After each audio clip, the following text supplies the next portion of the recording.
Welcome back to the OCS for week number 6, but not only that, we're into Super Week. My name is Hysterics, and next to me is Mendrix, and we're going to start the games off with a doozy, and that is the top 2 teams, Mendrix.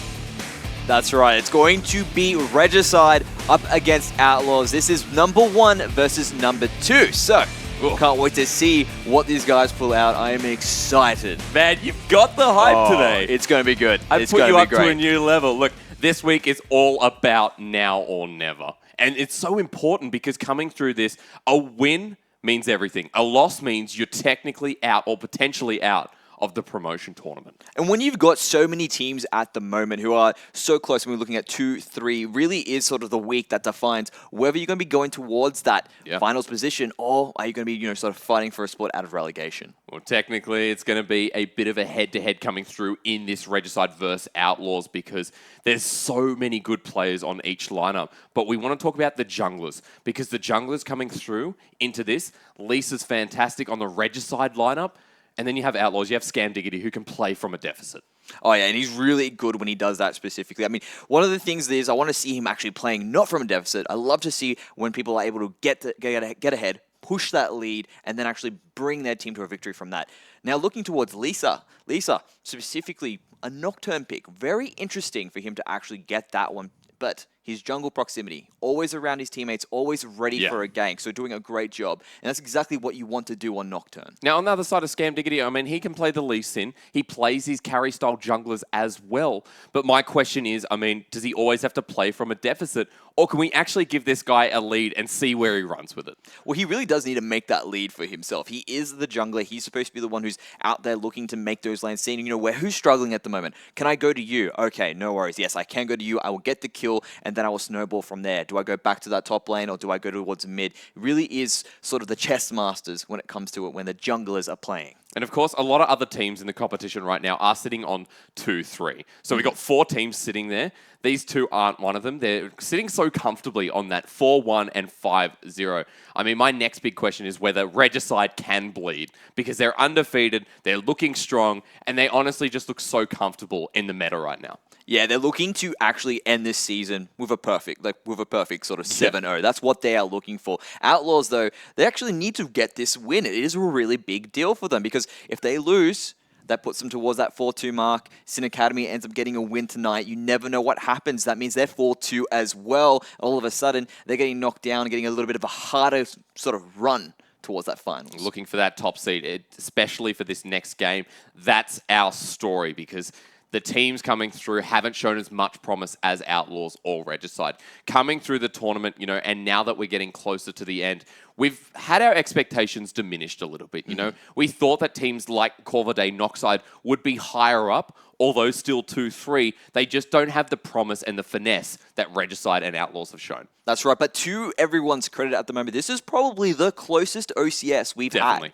In all the time that we've done the OCS. Like, these guys being so close, I mean, the 2-3s across the board, you got these 2 guys at the top there, very close as well. So all these teams stepping up a notch, really leveling up. Okay, Mendrix, so at the moment, I mean, the meta seems like it's still sticking on lethality. But we've seen some shifting away from those lethality-type AD carries. And we're starting to see Ashe and Sivir as well. Is there anything else down there that you think will be prioritized, especially in this first game where the bottom lane is probably the strongest in the OCS? I don't believe these guys are going to move too crazy unless they've got those specific pocket picks up their sleeves, like a Lucian, like an Ezreal. I mean, these guys prefer to go for their utility ADCs because it just provides so much value to the rest of the team. So it's going to be really interesting to see what they actually decide to pick up. Absolutely, and we are going to run into Champion Select now. Regicide versus Outlaws, this is the biggest game because these 2 teams are sitting so comfortably up top.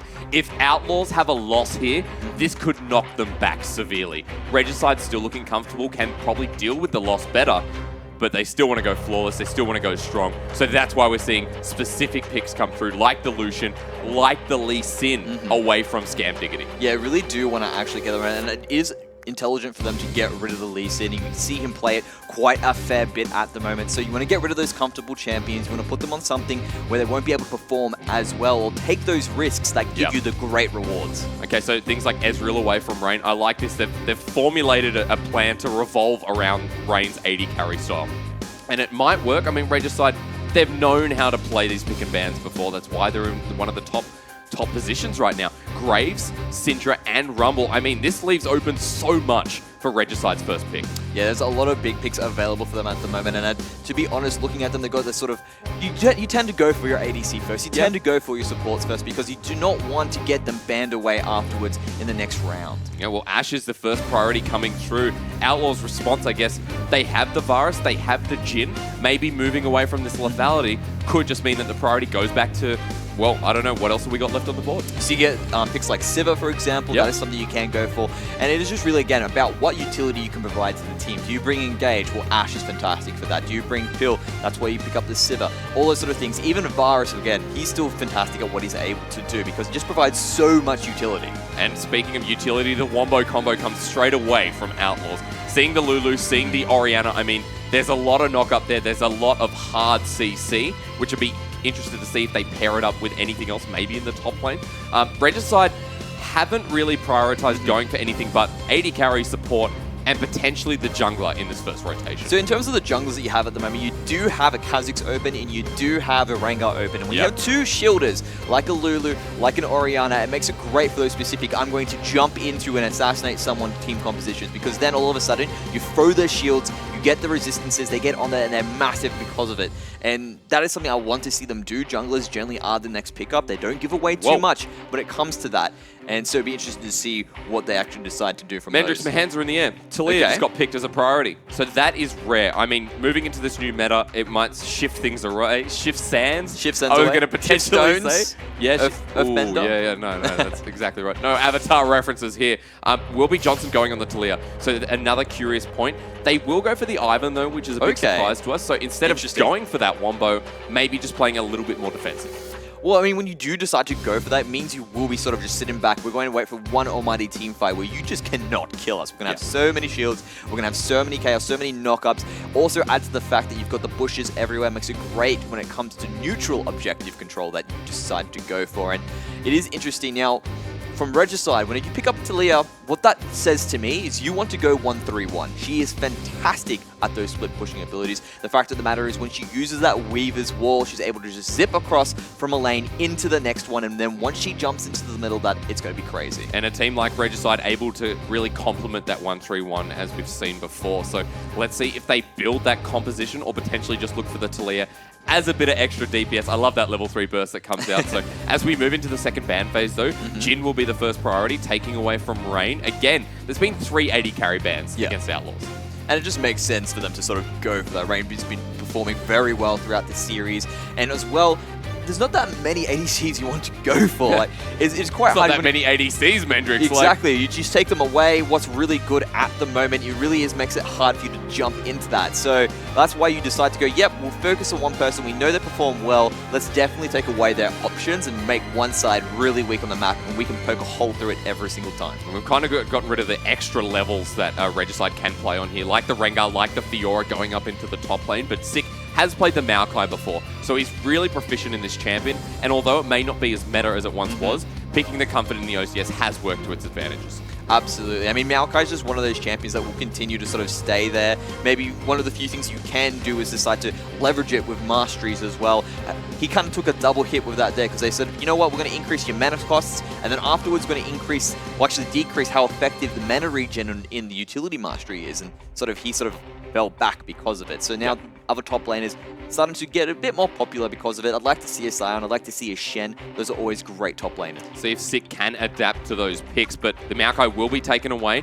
Well played by Little Cop, who has been struggling in the OCS so far. I mean, Outlaws have a strong team comp, but Little Cop unable to really follow that. Mendrix, I want to change the topic because straight away, Outlaws don't really have any AD carries left. That's a Cogmore ban to finish off. The only thing really left on the board is the Sivir. That would be probably the next step they could really go for.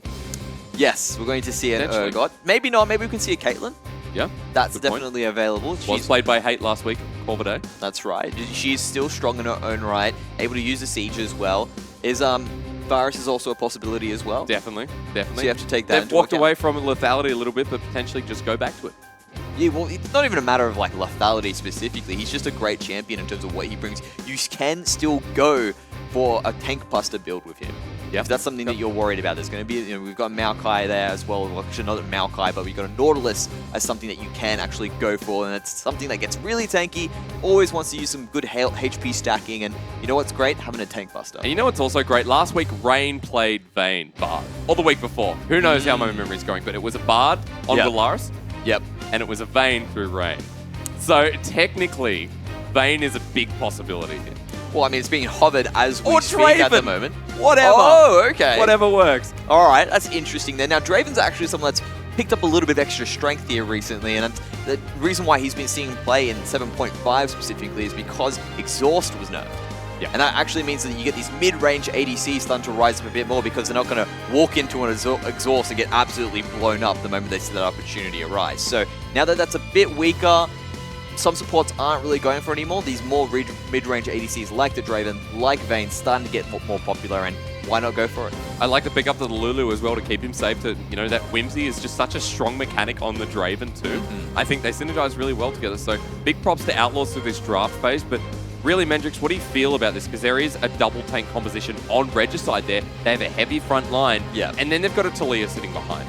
So, I mean, looking at this right now, I really do like Regicide's team composition out of over Outlaws. And the big reason for that is, yes, Orianna, she does scale fairly well, but apart from her damage isn't like amazing. It isn't something that you just get blown away. Shockwaves change the face of team fights, but everyone tends to sort of limp away from that. There's no real big damage dealer apart from Draven, and really, you take him out, you're going to have a big problem. Basically, you have no damage available to you. Regicide can basically walk over you afterwards, so Draven will be a heavy focus. Luckily, they do have enough shields to keep him alive. I mean, so my real question looking at that drafting phase is whether you think that the Ivern was a mistake coming through to play such a supportive jungler when potentially a more aggressive one lay awake, because there's a lot of damage threats that are lacking on the side of Outlaws. Absolutely, and that's why I really would have liked to have seen a Rengar. I would have really liked to have seen Rengar was banned, a but maybe a Kha'Zix. Kha'Zix, yeah. Yeah, exactly. That's what I mean. They actually had the opportunity to do it, though. It wasn't banned in the first rotation. So the thing is, they could have gone, yep, no worries, let's pick up a Rengar, let's pick up a Kha'Zix, let's get him straight away. We're not giving our composition away completely. We've got a really great synergy combination, but we're not giving away our composition. So it's good to go from that point onwards. But they decided against it. They decided to put more emphasis on other champions instead. And I feel like they've lost out and going for the Ivern instead. And how do you feel like Ivern going against the deficit? Because we know that Scam Diggity, he loves to play those deficits. Like, he can play from behind. He looks comfortable doing it. I'm not sure whether he really likes it, nor does any kind of jungler like it. But, I mean, playing as Ivern with a deficit when behind, how does it go into a Rek'Sai? How does it go into that Regicide lineup? It actually does pretty well. Ivan's one of those champions that once he sort of gets his items going, he's just able to run around, picking up his camps, no problem. But what else he's really good at is peel. He's also really good at sort of causing chaos, finding picks and making them work for the rest of the team. So when you're behind, it's great to have an Ivan because he's able to put up the bushes. It makes it harder for you to siege. It makes it harder for you to get onto those value targets that you want to go for, which is specifically going to be the Draven. So really at the moment seems to be a Draven or protect the Draven composition, and Draven does pop off. He really does get very powerful as time goes on. He is considered to be a little bit of a hyper carry when he's able to keep all of those axes going and swinging. Potentially was a protect the 80 carry comp, and that may be why Kog'Maw was banned. And I feel like it picking up the Draven is a bit of an adaptation that Outlaws have to make. But for their game that they need to win, this looked like a much riskier draft phase. I mean, they need this win, otherwise potentially they fall out of that second spot. And sometimes those are the things that you need to do. You need to just go for an unorthodox strategy to throw off your opponent and say, you know what, we understand that you're probably better than us when it comes to the normal macro game, when it comes to that normal play. So how are we going to deal when we've prepared something that you're not used to and we're going to execute better than you've seen before? And you'd be surprised how many teams fall over because of that. Well, Outlaws has been, like, one of the teams that fell behind for me last week was definitely Outlaws. And if you watch the OCS recap, you know that we thought Outlaws were, what's the best word for it? They were struggling last week. They were really struggling because it just seemed like nothing fit. This week, we want to see a lot more coming out of them. We want to see that the team of Outlaws has recovered and come across as now, yep, this is what we did wrong last week. This is how we improve it. And they've got really a solid composition on paper if they make it work. It is something that has the ability to go for it. Again, it has one gaping hole. You get rid of Draven, you're going to have a big problem on your hands. But they've got so many shields, so many ways to protect him. it's something that will work because everyone's going to just try to pile onto Draven. They're not going to worry about the rest of the team. If they're worried about Orianna does still do a bit of damage. So everything's sort of focused on the Draven, and the rest of the team can sort of sit back and say, yep, we'll chip away at Warriors while you try to burst down this super tanky Draven that's going to have a wild growth, that's going to have a ball on top of him, that's going to have a Daisy just sitting there knocking people out trying to get onto it. Daisy. Daisy. Who do you think you are? Quick shot, settle down. All right.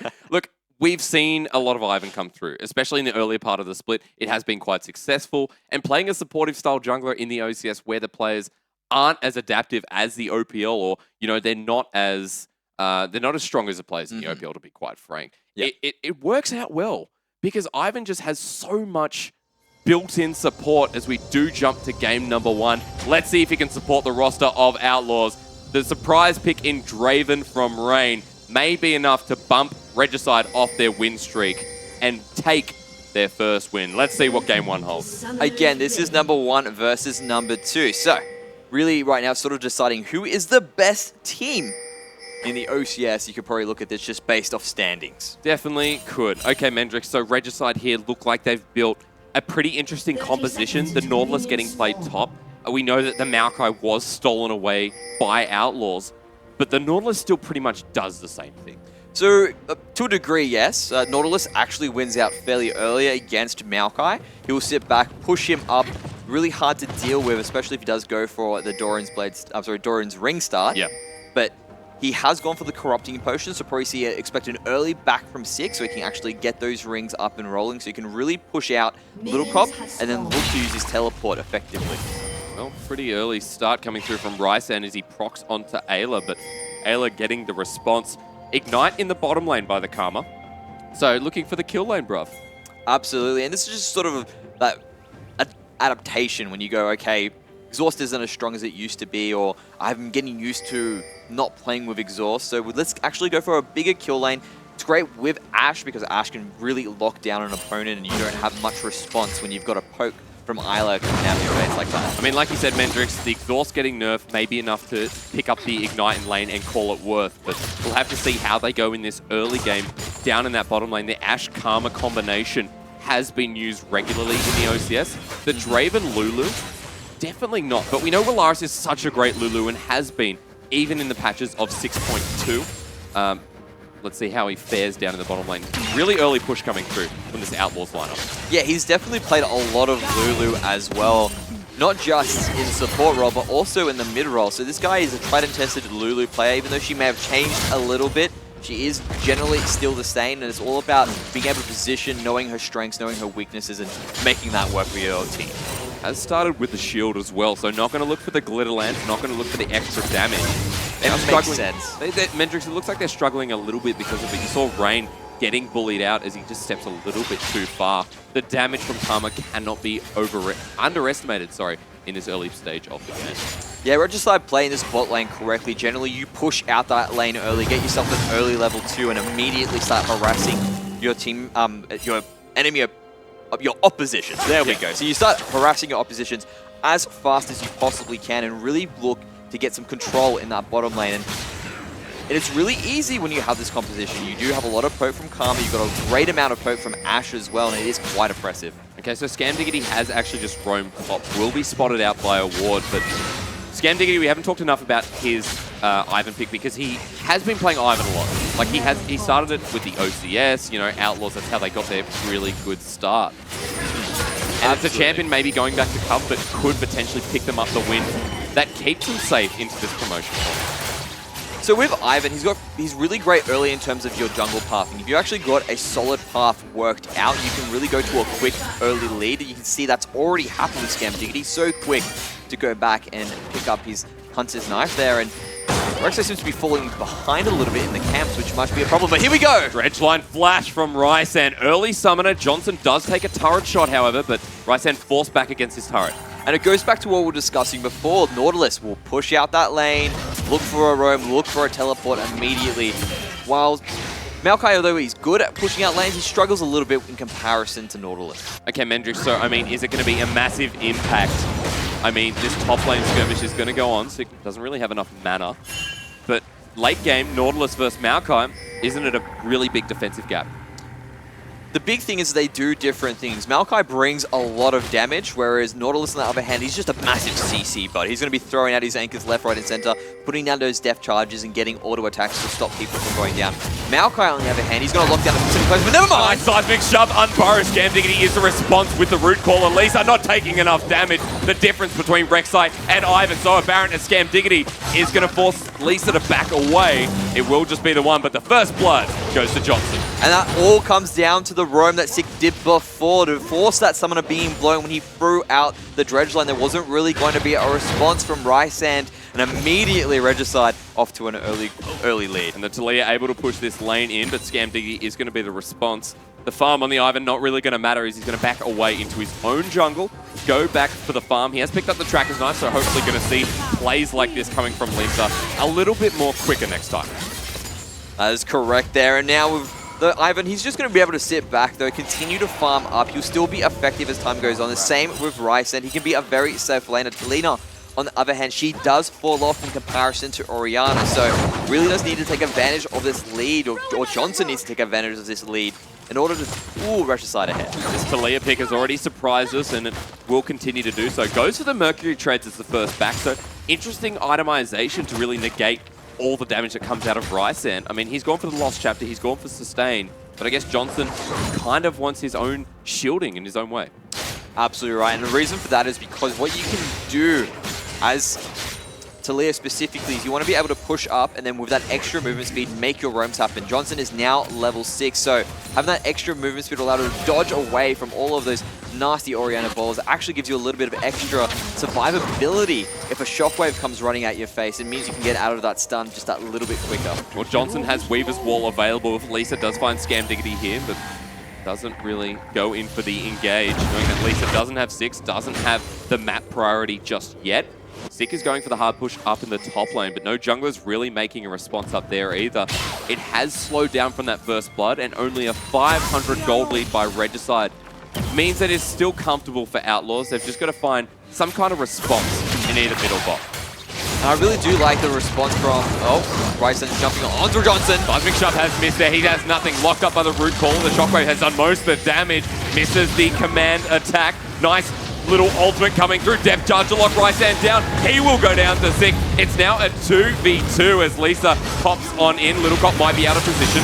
Could unburrow, but he's pretty tanky, so I'm not sure anything can be done. Valaris even roams up, but another kill for Regicide. And that was really well done there.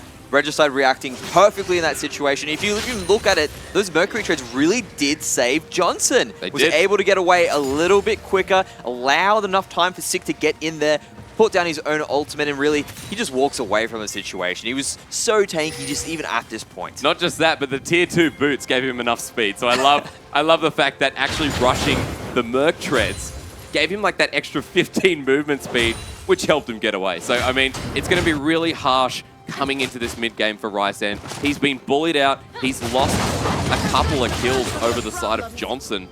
And this Taliyah is going to get so far ahead.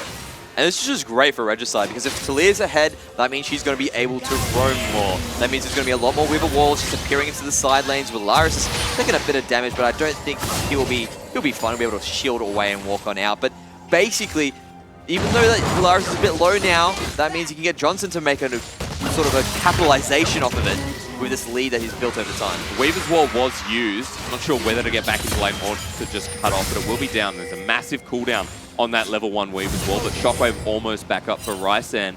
Plays seem to be happening around in this mid lane, and you can see that the Orianna is doing damage and will continue to grow, but just not as much as Johnson right now. And with that 1-0-1 score, he looks to be going back and potentially building a Rod of Ages. And so this is a big thing, because Regicide, that means they're going to have a power trough in their mid lane, whereas if you go towards Rysand, doing well at the moment in terms of keeping up with CS, will be able to do a lot more damage. If a big team fight breaks out or an early skirmish, and they don't jump on Rysand, he will do a lot more work than Johnson. Cam just not having the greatest time in this mid lane, continuously getting spotted out by the wards from Johnson. Will keep him safe until they're able to farm back in this lane. But a good early start from Regicide will continue to grow as a sorry Mendrix, math is not great on my part, 1k gold lead really. Lisa now just taking away the Raptors once again. And on the flip side, it seems that this mid game has sort of turned into the favor of Lisa, in where he's actually got more CS now. And really that does come down to his first early pickup, immediately going for that Tiamat. Generally, I would like to see a more tanky Rek'Sai come out, but when you've got a Nautilus, it makes sense. You know what? Rather than be a pure tank, you can be an off-tank and actually farm away. And it does great against Scamdivity specifically, because now you can clear your own jungle and actually start invading, stopping him from taking away or dismissing those camps as he likes to do. So Mendrix, would you come back mid if you're Scamdivity, or would you focus another lane? Is the Taliyah too much of a threat now, or it's just not safe? It makes sense actually just keep him going. Here we go, another fight happening. Flash comes out from both Ghost used by Johnson, looking for the shot. The shockwave sends him into the turret, looking for the outplay, but throws a couple more stones, and Johnson with his second kill of the game. And it really does come to those defensive stats doing work. He's able just to sit back and run him down. And even though Ryzen's building that pure damage, only now picking up that spell pen boots, and that means that he should be able to chunk through now, but definitely not then. Well, not a really great start for Outlaws here. Not really what we've been expected, but last week was a similar entry into the game. See if they can come back and capitalize. Remember that Scamdivity is known for playing behind. Definitely not what Lisa's doing right now, but could be sitting at the bottom looking for a lane gang. Mendrix, I think Johnson is about 2 levels ahead right now. Pretty scary. Yeah, and it is purely because he keeps on getting the kills, keeps on losing it out. Doesn't have the best CS out of that. Could have been a lot higher considering the situation. But the thing is that every single time those waves crash against the tower, you will be losing out on that experience. That just means Johnson can get an advantage that way. So to say, you know what, my stats are just going to be higher than you by merit of level. And it doesn't matter how good you get at your CS, I'll still be on top of you. Lisa going for a very long gank down the bottom lane. He still sits in that brush. He now goes in for the dive. The unburrowed flash. Rain has the flash as well. Nice ultimate from Willaris, but in comes Johnson with the weave as well. Rain is as good as dead to Ayla. A teleport is going to be channeled, but not before Willaris gets chased down. Johnson looking for the DPS, won't find it. And now Regicide have to back away. Scamdivity has already picked up Ayla, who was low. Little Cop goes in onto Sick. Has to flash over the wall. Outlaws still looking for the chain. Ryzen, depth charge is there. Rek'Sai goes to the back of the fight, but Sick is in front. He's going to be taken down by Ryzen. Johnson tries to get something off the back. Shockwave misses. No, that's catastrophic for Outlaws. Johnson can keep kiting this back, keep playing it. Kedu attacks the Scuttle Crab for some reason, but Lisa's back in action. So now Johnson will clean up the fight, pick himself up yet another kill. Little Cop gets one. And Mendrix, I think the outskirt of that fight is Regicide won it. Regicide were there first. They're still going at the moment. Little Cop has just been caught out once again. He's pretty tanky with Courage of the Colossus, so in comes Draven, gets his Adoration stack. Nice seismic shove to disengage, and Little Cop won't take the risk. And this is what happens when you get a Taliyah that's ahead. They're able to push forward. I mean, those sort of ganks just should not work. You're going in between 2 towers, and Outlaws still, I mean, they managed to get some return kills back, which is good for them, but Regicide, they shouldn't have been able to make that gank work, but they're just so far ahead, they ended up getting a little bit out of it. No objectives though for any of these teams, so the game's still a bit under contention. Ayla's contending the lettuce in the river right now. Willaris will be the one to pick it up, but first strike is Cloud, so there's no big priority. Outlaws not willing to risk it, not the biggest objective for them. Really, when they don't have a Sivir in their comp, when they don't have any real strong mobility, I mean, they have no reason to prioritize. What I would like to see Regicide actually pick it up for, and the reason for that is because if they do decide to opt into a 1-3-1 composition, having that extra movement speed allows you to react and make plays around the map. So it might be something that Regicide will decide to put some priority pretty soon. As you can see, they are clearing out that jungle right now, getting a good amount of wards around, and Outlaws are just trying to sort of give the normal response. We'll just pop a ward over here. Please don't take it out. We want to see what's happening. Johnson just went back and bought a Rod of Ages. Like, straight up. 13 minutes, good timing for him to actually get that. So he's going to be scaling very well into that mid to late game. And he really will need it because that champion falls off the later the game goes. Definitely. And I've got to point out that Rain has sort of found his footing in this game to start things off. I mean, he's got the Bloodthirster. He did pick up 1 kill and an assist. But the Adoration stack's really coming in handy. Scaling up the game. I mean, the Draven works best when you see him on that Bloodthirster. Yeah, and really, that bot lane of Regicide do need to be careful now, because when you do have that Bloodthirster, He does do a surprising amount of damage, has excellent sustain, and that shield really does give him a little bit more durability than you possibly expect. So they can't really just run at him at the moment. He can fight back. I think Kedu is playing safe down the bottom, but up in the top lane here, Little Cop gets the 3-man dive. He's a little bit too tanky. He has picked up the Spirit Visage, which is negating 2 out of the 3 members' damage. Nothing really going to happen except there's the Whirling Death coming through, and Kedu gets a short-range snipe. And that's what we were talking about. They need to be careful there. And to be honest, I mean, these guys are still trying here at the moment. Little Cop doing the best. Redemption comes through, Little Cop heals back up, and he looks unkillable at this stage. Happy to do the 1v3, while in the bottom lane, Regicide get nothing for it. Potentially a dead turret, potentially a dead turret mid as well. Yeah, at the moment, it seems the Outlaws are fighting back. They're jumping on Isla. Rain taking the damage. Good wild growth here. Knocks up Baylor. And this Draven is getting out of control. 2-1 and 2. He is online now, and this is why they needed to be careful. They had the advantage. They had a full item built. I don't care if you had more gold. It is not as efficient as a Bloodthirster, the completed item. And really now, seems the Outlaws are well and truly back into this game. They're up in gold. Regicide now take the play down in the bottom lane. Seismic shove will be missed here. He's going to keep throwing the rocks. Lisa goes in, unburrows onto Rain. Rain is getting bursted down. Almost takes Lisa with him, but it goes from Johnson. Is going to look for the next kill. Does find it. Gives a double kill over to Lisa. Mid turret is now being responded. Yeah, overextension there from Outlaws. They managed to get the turret, but end up dying in the end. But you just saw what Draven was able to do with a Lulu without mana. Imagine what he can do with a Lulu with mana. Imagine what he can do with an Orianna shield on top of him. Imagine what he can do with the protection of Scam Diggity. He's going to be a scary ADC. I definitely agree with that. Mendrix has the Mercurial Scimitar building up now. It's going to be the next priority item. It's going to have so much life steal that Kedu cannot do any damage to him. I mean, he's got the Essence Reaver. It's a slow building Ashe in comparison to a Draven, who's almost onto his second item and is already doing amazing amounts of damage. Yeah, they really are starting to build up at the moment. These teams really haven't found a major weakness yet.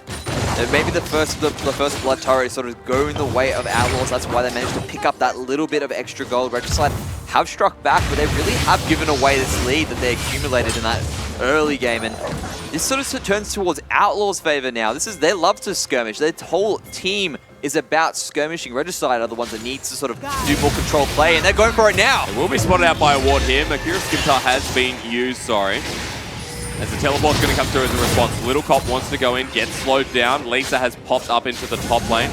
It is now a 5v3 if they choose to take it. Right then, joining off the backside here. Lisa's gone in deep. Little Cop goes on to Johnson. Shockwave hasn't been used just yet. Lisa's getting taken down. Good depth charge. Little Cop, there's a Shockwave. That's 3 members. Little Cop has the front advantage. He's doing so much work, but Rysan on this backline, they force Regicide away. They're looking for their first kill of the fight. They just can't find it. It was a fantastic Shockwave. Outlaws have priority on this turret. I really love how both teams play. They're going back in again! Johnson?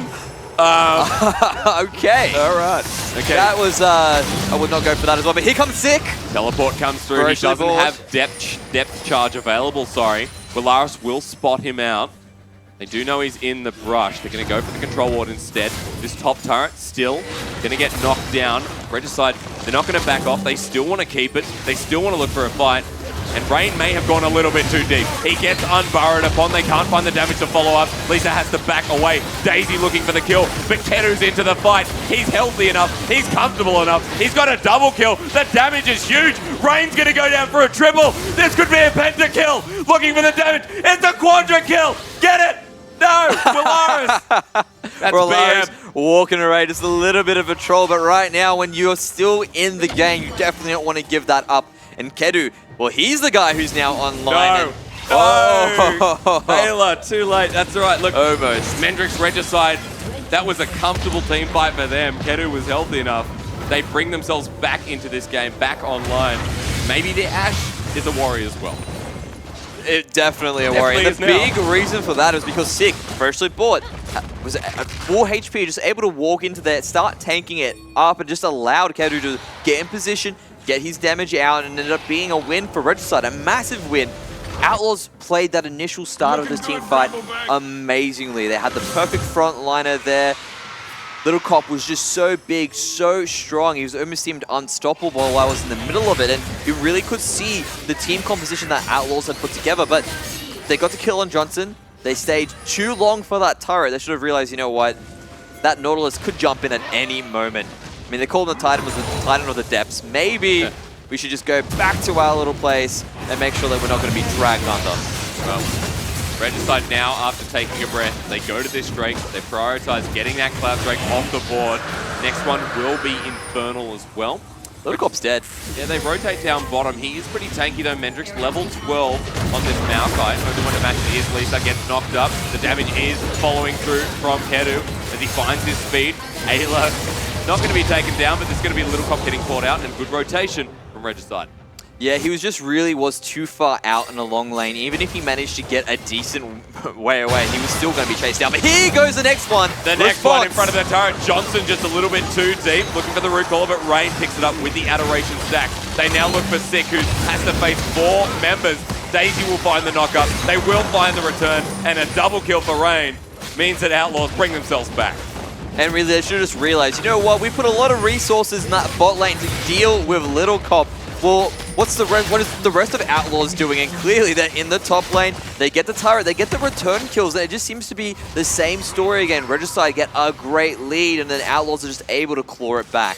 Like we said last week, the aim was aggression and both these teams have it. We expected them to bring it into this game. And now that we're 20 minutes in, we've got to really look at how these teams are playing because it seems so over-aggressive, but it's just like each team is building a response to what the other is doing. And it really is just responses around the map, basically. I mean, you put resources here, we go there, and immediately, even though Regicide did a great job in that top lane, Outlaws still respond with that mid turret as well. So these guys are just sort of looking, all right, well, you know what, maybe we did a misstep here. What can we get out of it? And they're doing that every single time. Some good itemization coming across the board as well. The Mercurial Scimitar finally built and going for the 3rd item with Rain. Interesting to see what he goes from here. I mean, he already has like 30% life still. Hard to kill the guy. But yes. If he runs out of mana, I mean, that's potentially an opening Regicide can make full advantage of. Randuin's Omen picked up 2nd by the Rex sign. See if it saves him here as Rain is going to go for the chase, gets the damage, but at least it's just a bit too tanky. Like I said again, yeah, Randuin's Omen, so interesting itemization coming through from Lisa. And what I probably expect from Rain to go for next, you'll probably go for that last Whisper after throwing enough auto attacks. At least they probably said, you know what, Armor Penetration would be nice. That guy took a lot of free hits for nothing, and I really don't want to have to deal with him on top of my face and him not taking damage. Definitely don't need attack speed on the old Raven. 4-3-3, good start to the game, however, has fallen behind a little bit, especially after the other 80 carry gets a quadra kill. Gotta be watching out. And Diggity will find Lisa in this jungle. Has to walk away. Lisa has priority over this brush. Sick is still in the side lane. Little Cop not matching that, so he'll either have to go to the side lane. Regicide could take advantage. Yeah, there really is now a 4-1 happening for both teams at the moment. Little Cop is fine to really head down there. He does have the teleport available to him, but sort of is his decision whether he wants to sort of, all right, do I push this out and then follow? But I think he's going to have to. They're going for it. This is interesting prioritization. Ryzen has to flash. But Regicide, there's 5 members here in this turret. Draven's going to come down. Rain finally makes it to this mid lane, but they could have taken, if they knew where Rain was, they could have taken this mid lane turret. I feel that arrow now is going to be aimed straight at Ryzen for the next 5 minutes. He doesn't really have a way to get out of it. He doesn't have his flash to just immediately dodge it. So he's going to be worrying about that target being painted on his face. And here they go again. They're running an interesting 1-3-1. Little Cop goes into Kedu, who is going to take the Whirling Death as well. Gets really low, has to heal. Arcane Smash. They're following him. Good dredge line, bring him out of the fight. Daisy's been popped but cannot find its target. Good depth charge. Goes onto Ryzen. He gets knocked up. But it's just quite defensive at this point in time. They are going to get Daisy. And Regicide are going to think twice before going for that play again. Really, there it was because Little Cop was doing so much in that front line. As you can see, he's sort of limping away now after being beaten on by 4 or 5 members. And afterwards, it really is hard for Regicide to break this front line that they've put together. When you've got a tree and a boulder running at you, it's going to be kind of hard for you to get to boulder? Yeah, Daisy. It's a tree. Oh, no, Daisy, right. Yeah. Right. I thought you were calling Maokai a boulder. No, I was calling Daisy a boulder, feelings, yes. Man. Exactly, he does have feelings. But, that being said, He is pretty much a brick at the moment. That guy is very, very tanky. I agree. And really, Regicide need to find a way to break it. And it's nice because it's sort of twofold with the amount of shields that Outlaws have. You know, you can throw it onto Maokai and he can keep on charging if really no one's jumping onto Rain, and Rain will have free reign. No, Mandrick's not giving that one an answer. It's interesting to see that Lisa's still sitting on the tier mat there. Won't actually be upgrading it. Looking for the wave clear as a lot of Rek'Sais do. Outlaws, they drop a ward onto this Baron, which has been sitting there for about 5 minutes now and will back off. But Dragon's up in 45 seconds, and it is an Infernal Drake. Cloud already going to Regicide. I mean, they do have a lot more ward coverage on this map. And Outlaws are just scared to come out of the base right now. Yeah, they are just sort of sitting back saying, you know what, we will just farm up, we will get to a point where we can team fight you effectively, and Regicide are going to continue starving them around the map. As you can see, the goal lead is now starting to grow in their favor. The Outlaws have done a good job remaining within that 1 to 2k mark every single time. There was a sort of advantage gain for Regicide, but now it's pretty clear who's in the driving seat for the rest of this game. Yeah, you can definitely see from Regicide, the line of scrimmage has just moved up immensely as Outlaws try to play through this blue buff. Root Caller does hit sick, but no one going to follow that Nautilus. 10 seconds on this Dragon. Looks like Scam Dignity will have priority, but gets sent back with the seismic shove. Fight might be coming through. Weaver's wall. Johnson goes into rain, but followed by Little Cop. Twisted advance. Good Redemption has to flash away. Daisy pops out. The Whirling Death doesn't hit, but a good knockup coming through from Lisa. Meanwhile, though, Zix and Kedu are going nuts on Willaris. He's going to be the next one taken down. A double kill as the exhaust expires. Now Lisa, so darn tanky, still lives on. Good shield coming through. Kedu's still in the back of this fight, hitting up Little Cop. Rain's going to get locked down. Kedu is legendary. Someone do something about that. Ash, 4 kills already. Ayla is going to look to lock down Rain. Nice Inspire. The follow-up. Rain, you have been evicted. That is an ace. And that really was a fight on 2 fronts there. It really came down to who killed who first. And Regicide's Kedu came out big. Really did take care of that support laners first and then allowed them to sort of join up afterwards where the reinforcements we can come in and win the rest of the team fight. And Regicide now in a commanding lead to take the rest of the game. Regicide have just stepped up and shown us why they are the top team. That is a massive 7k gold lead. They don't have that many more turrets over Outlaws, but they've got the Dragon, they've got the map priority, and now they're going to just open up the map even more. Johnson picking that one up means they can even start the Baron.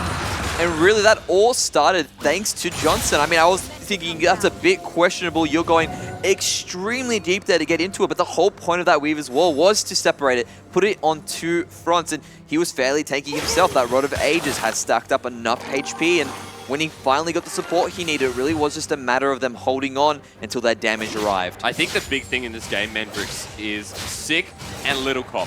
The difference as top laners is quite massive. I mean, Little Cop is constantly finding himself out of position, really tanky frontline, doing a great job in these team fights, but potentially a little bit too deep before his team can follow up. Where Sick plays it close to home, plays around Lisa a bit, and he's honestly just looks to be the better frontline. And you can really see it illustrated in the scores, 1-2-10 up against that 1-3-3. And I guess the big reason you can put it down to is because Regicide has been more successful. And when you have more utility, when you have more CC, it's really hard for you to actually get in front of the team because you have one single lockdown. That is all you can do. You can jump into one person. Nautilus just does more in those team fights. Well, honestly, double frontline from Regicide has proven to be the better stance in these team fights. Regicide will be looking at this Baron after they clear the ward, potentially, or at least looking for another pick. They've sent Johnson into the 1-3-1 lane, the rest of the team hovering around this Baron. See what happens because of that. Lisa going crazy. I didn't think he was going to follow that one, but finds the unburrow. Lisa will get slowed up. Double teleport coming through. Little Cop the first one. They've knocked Lisa back. Nice depth charge. It hits 2 people. Goes on to Scam Dignity. They get the knock up on Little Cop again. And Kedu, Enchanted Crystal Arrow hits Scam Dignity. He is done for. Kedu is ripping these team fights apart. This guy, we said he was a great AD carry, and we meant it. Really, Regicide at the moment. I loved how that worked. He was so tanky. It seemed like he had jumped in a little bit too early, but Regicide collapsed. Lisa survived for so long, and they bait Outlaws into a team fight they did not want to take. and now they're getting the Baron. Lisa is the bait king this game on the rec side, doing everything that he's expected to do. Regicide, they pick up a Baron, they pick up a 10k gold lead, and they continue to amaze us, looking to keep the flawless mission ahead and looking to keep that first seed alive. And now it just feels like a matter of fact for Regicide. They've got the Drakes, they've got the Baron, they've got the gold lead. They can really just push forward on towards Outlaws. Outlaws really do have a very uphill battle to face, and they really need to find a pick, and they don't have the pick composition. The Ashe is on Regicide, so What do you really, it's hard to say what to do now. I mean, they're doing the right thing in terms of getting control of their jungle now, while they got that sort of chance to do so, and really, Regicide, they've got so many options available to them. 1-3-1, they've got a solid 1-4 composition. They can just B5 and brute force it down. They are that far ahead. Outlaws have no options, and they're really just going to have to try and match them, hope for a mistake, and capitalize off that. Definitely looks to be the case from Outlaws right now. We know Scam can play from a deficit. All right, this is a big deficit. How's he going to do it? On the Ivan as well. Team needs to find a bit more synergy, we feel, and Regicide just need to keep doing what they're doing. 6-1-9 on this rec side. I mean, 1-2-12. The team is so consistent, Mendrix. It's an outstanding, presentation of the OCS and what our top tier teams can do. And now that they're moving towards the top side of the map, the last infrastructure remaining for Outlaws before they hit that base there, it is really something that they're going to have to forfeit considering the situation. And this is where the siege gets hard when there's an Ivern, because they can just put up all the bushes around the tower. You're going to try and stop them from really clearing the waves, but you have the ability to do so when you've got the safety of the brush. My question is, how do you stop Kedu right now? Because it's 10, 2, and 5. He's gone for the Lord Dominic's regard, and so comfortably, in fact. Instead of going for anything like the Infinity Edge or the BT, no defense on this guy. He's got the QSS, he's got the team fight capabilities, and we started off again. Zink goes in, the Shockwave only gets Kedu, but it's the right target. Whirling Death, he has to heal. Daisy will go down. Lisa's still under turret, but Outlaws still look like they're punished from that trade. The Outlaws are still managing to hold the line, but that turret took half of its HP in that wave. Here comes the next one. Can they hold on? Well, Zink is still massive in this front line. Doesn't have depth charge available. In fact, no ult available for Regicide. They can't siege as hard as they want. Johnson's still going to be here looking for the seismic shove. But Outlaws, next wave is going to go down, and it's constantly bruising this turret. Yeah, now Regicide just say, you know what, we'll just push you aside. We'll go towards the mid lane, and all that damage come down. I think they're going to break them on two fronts. Oh, the base will start to get broken down, but not before Lisa can get out. Turret still standing. Regicide, one more hit is all they need, but not going to chance it. Going to play it nice and slow. Remember, the next Dragon's up. They have no priority on this. Lisa gets a free turret. Will get stopped by Little Cop, but really, too tanky to care. And they're just pulling on feet. They get Scam Diggity. Good dredge line. Scam Diggity has to flash away. The inhibitor is next. Baron minions knocking away at it with Kedu. Good Inspire from Ayla just to disengage. But look at that. Banner of Command. Or whatever's going on with that minion there. It's insane. Nice double knock-up though, but Rain is getting slaughtered here. Kedu doesn't care. Ayla will pick that one up. Now it's onto the rest of the team as Outlaws are getting destroyed. A Regicide, the kings of OCS. We're starting to think so. This is going to be game, and this is going to be a very convincing 33-minute win.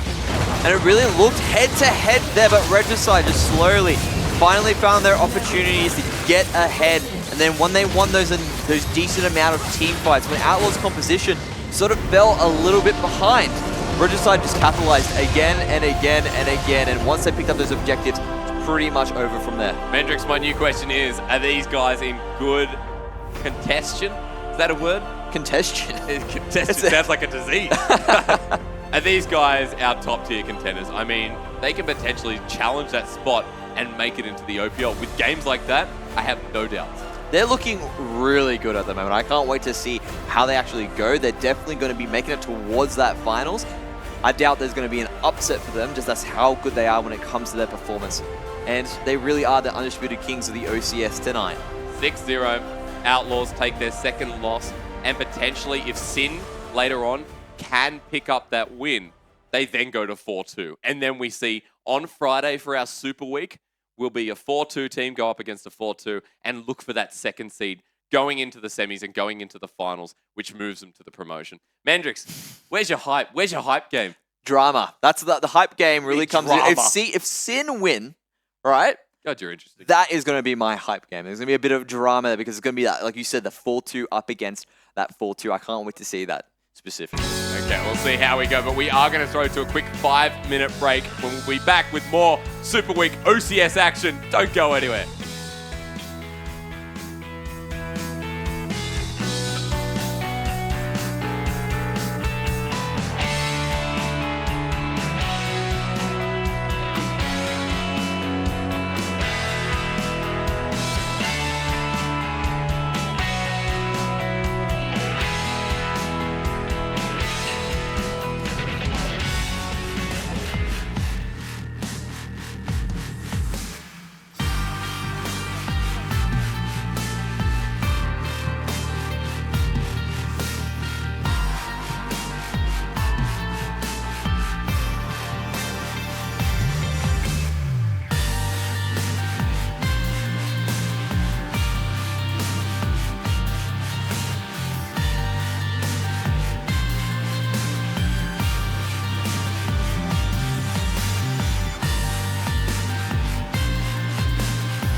Welcome back to the OCS Super Week Hype Train. I'm Hysterix. Next to me is Mendrix. Now, our last game just ensured something big, and that's Regicide locking themselves into the first seed for the promotion tournament. They'd be pretty happy with that, Mendrix. They'd be absolutely jumping for joy. And really, I mean, now it's good they got their sights set on promotion, which is great. Going to be a tough road ahead for them to even make it towards that OPL mark. Now, before we jump into this next game, we've just had word that unfortunately, for the last game of the night, Tainted Minds Blue unable to fill a roster, so they have had to forfeit. However, we're going into this next game heads held high because Corva Day versus Noxide. This is one we're waiting for. Both teams are 2-3, and Mendrix, Noxide, they played Badoink last week. They played his Yasuo, I mean. Oh, it'd be great for them. man. Going back to that niche, and it is again coming back to that point where we say, all right, we're going to go for something that's a little bit more unorthodox. The teams aren't prepared for it. Let's see how they deal with it. And Yasuo, Badoink is just amazing on Yasuo. It makes sense for them to sort of leverage that strength and use it to its full potential. The guy legitimately pulled out this Yasuo and just turned into a monster like usual. Yeah. Like, this was last year's Sin Academy Badoink, right? He pulls it out. No one expects it. No one knows how to play against it because it's like, okay, how good of a Yasuo main is he? But then he pulls it out. He surprised everyone, and we're just going, wow, okay, why doesn't he do this more often? If Corva Day don't ban this here, I'm concerned for their health. Absolutely concerned. I mean, one of the things they can do, especially on Noxide, we saw the Gragas Yasuo being so effective. And then, to be honest, I mean, eat it immediately off the board. We were talking about it. Now the talk is gone. Okay, so now that, unfortunately, Noxide lose that Yasuo pick, I keep calling it Badoink. They lose the Badoink. They lose the Badoink. No, but I mean, Badoink has a lot of similar play styles. Yeah. I think they knew that this was going to be banned coming into this. And initially, I'm going to be thinking, does Dandane pick up the Gragas in the jungle again? Yeah, he's a magician he's got more than one hat, really. Yeah. He's sort of saying, yeah, he pulls out the Yasuo, that's his bunny. No, he's got other things he can do as well. Amazing on the Twisted Fate, amazing on other things as well. So it'll be interesting what they could decide to pick up afterwards. I mean, LeBlanc obviously is just the next set of bans. You don't want to deal with someone that's so assassin heavy. Initially, taking away the Ivan, maybe that's what Dandane had planned for this week. Remembering that these teams do scrim and getting that inside information as to playstyles and comfort picks. Ivan last game did do some work, but maybe the supportive jungler wasn't the right move. So Dandane, does he play aggressive or does he play tank? I mean, with Dandane at the moment, it really does come down to what you're going to get in your top lane. If you decide you want to go for a more carry-oriented top laner, you pick up the tank jungler instead. Yep. It just seems to be a nice move towards it. Otherwise, you're going towards that tankless composition, and we've seen teams in the OCS struggle when they don't pick up the tank to really close out a game and risk giving the game back to their opponents. Yeah, the win rate for tankless compositions, like you said, not the greatest, but Boss will be picking up the Kha'Zix this week, opting away from the Lee Sin, opting away from his weird picks like the Skarner, like the Udyr. But picking up the Kha'Zix, maybe going to meta for Corva Day, like we said last week, is the better way to go. That is something they can do. I mean, Lulu's someone that seems to be picking up in towards the meta as well. Yeah. And I mean, Corvidae sort of looking to bounce back from what they had. I mean, when you have that specifically, you go, yes, we need to go to meta this time. We've had more practice available to us because of it. Kha'Zix is a decent pick because of it. Definitely is. I wonder what the response in jungle is going to be. I mean, you do have that Gragas open if you want to pick that up for a second week in a row. You do want to obviously hover what Boss has done in the past, but it will be the Gragas again. They go for the similar playstyle, but you don't have the Yasuo mid. Yeah, but it still works. He's still a great champion in his own right, and you can decide to go for a Gragas top as well. You can flex that, because what's really great about Gragas is when he does go top, you do sort of field against a double AP roster. He's just so tanky in that sustain. He's able to pick up a Spirit Visage and just drink back his HP every single time. Something we've seen different, because Hate played the Caitlyn last week, wasn't opting for those meta-style AD carries, now picks up the Lucian. I mean, Rom is available, but Corvidae leave it and pick up the Talia instead. Again, these guys look like they're setting up for a 1-3-1 composition. It's great when you have a slippery ADC for those situations. Allows you to go towards the mid lane or whatever lane you're deciding to solo in, or put your 3 members in together. And they're able to sort of sit back and say, you know, if you do want to throw your champions at us, cause a team fight, we'll just nice and easily kite back away. Lucian's great at doing that. And things like the Lucian open up maybe the Echo, pick up the Echo, a lot of mobility there. Could be Bedoink on the Echo, could be Art of Ferns on the Echo. I love the flex coming out of this team. I mean, the Lulu, the Gragas, the Echo, there's a lot of all-in potential there. And Noxide, you feel like there's one member missing. However, I'm just curious to see how they finalize it out. No Vel'Koz. That's interesting, considering that Talia's picked. Maybe Dragon wanted to pick it up. Maybe they've been seeing him playing a fair bit. Something that you can do, especially when you have these all-in teams, when you do have an artillery sort of composition put together, it's sort of hard to get into that back line if they're playing back so carefully. And they've just sort of, you know what, we don't want to deal with that, because if we do decide to dive in and it doesn't work out for us, we're going to have to deal with an eye laser flying at us. The question is, do Corvidae here, do they run with the Nautilus top, which Flick has been proficient at? Or do they go for something like, I don't know, maybe a carry-style top laner? Camille's taken off, Renekton's taken off. There's not too much up there left available. Well, I mean, you could go for the Fiora. That's something if you really want to go for a carry top laner game playing. That's something we've actually seen in the OPL a little bit, and sort of is a staple for top laners who really want to make a carry work. So you have a few options available to you there if you really want to go for a carry. I'd still think, you know what, get a tank. It's tried, it's true, it makes sense. It allows you to play that 1-4 composition, and when you can make those work, it sort of is a staple in the game at the moment. Fiora is left open, and by the looks of it, it could be the top laner getting picked in. Noxide able to deny it away. They will pick up that Fiora. So, I mean, there is still a stable front line, but it's just the Gragas. So now Corvidae sort of put themselves into a pigeonhole, because a lot of carries have been banned away, and you can't really match it, and so you have to try and go for a tank. So you've picked up the Poppy, that sort of is a great tank in her own right, is able to deal with Fiora relatively well, but once Fiora gets towards that 3-item sort of stacking point, she is pretty much unstoppable. No one can deal with her. She's not called the Grand Duelist for nothing. Well, definitely not the split pushing pressure we've seen from Raven and other members of the OCS. And now picking up that Nami on Corvidae, really important. Sombre going for the Ashe, I think, has been immensely dangerous tonight and in the past games of the OCS. So picking up that Ashe, I like, but the Nami has been a really good response to a lot of heavy-handed team composition. Yeah, and the big thing is that Nami's great at is to just be able to sustain it out, and especially when you're going up against a Lulu, similar to sort of Karma in that respect. You want to sit back, put the shields on, put the poke out. That's what she likes to do, you know, protect my ADC when things are happening, but nothing's really going to happen against a Nami. She's going to sit back, throw her waves at you when she gets a chance, or just absolutely ebb and flow your life away. And once your chipped damage has gone down, you've got a Kha'Zix to run in, absolutely obliterate someone. Even if they're low as well, you've got a Poppy. She does great in team fights. That allows you to do what you need to do. There's only one tank source on each team, though, Mendrix. Noxide have the Gragas. It looks like Corvidae have the Poppy as well. Yeah. I mean, would it have been worth getting a double tank on Corvidae? Maybe running that Rom into the bottom lane instead of the Nami? No, I don't think it would be the case, though. I mean, you really don't want to deal with double auto attack or double range when you're Brom. It really is a bit of a problem. You need to all in when you're going up against, when you're playing a Brom, and he's going to get whittled out really early. He's going to have to deal with a lot of harass coming through, and it really makes that all in when it hits level 6 that much weaker. So maybe it might have been able to work, but it does put you in a difficult position during that laning phase. Well, Noxide here, they still run with an all-in composition, and especially Bedoink on that Yasuo, on that Echo. I mean, it's still a similar playstyle. Get all in. You can sort of get out if you play your cards right, but Haven't seen him really proficiently play the Echo just yet. Curious to see if he goes for the similar playstyle or if he plays more like his Syndra games where he waits to scale up and then goes all in.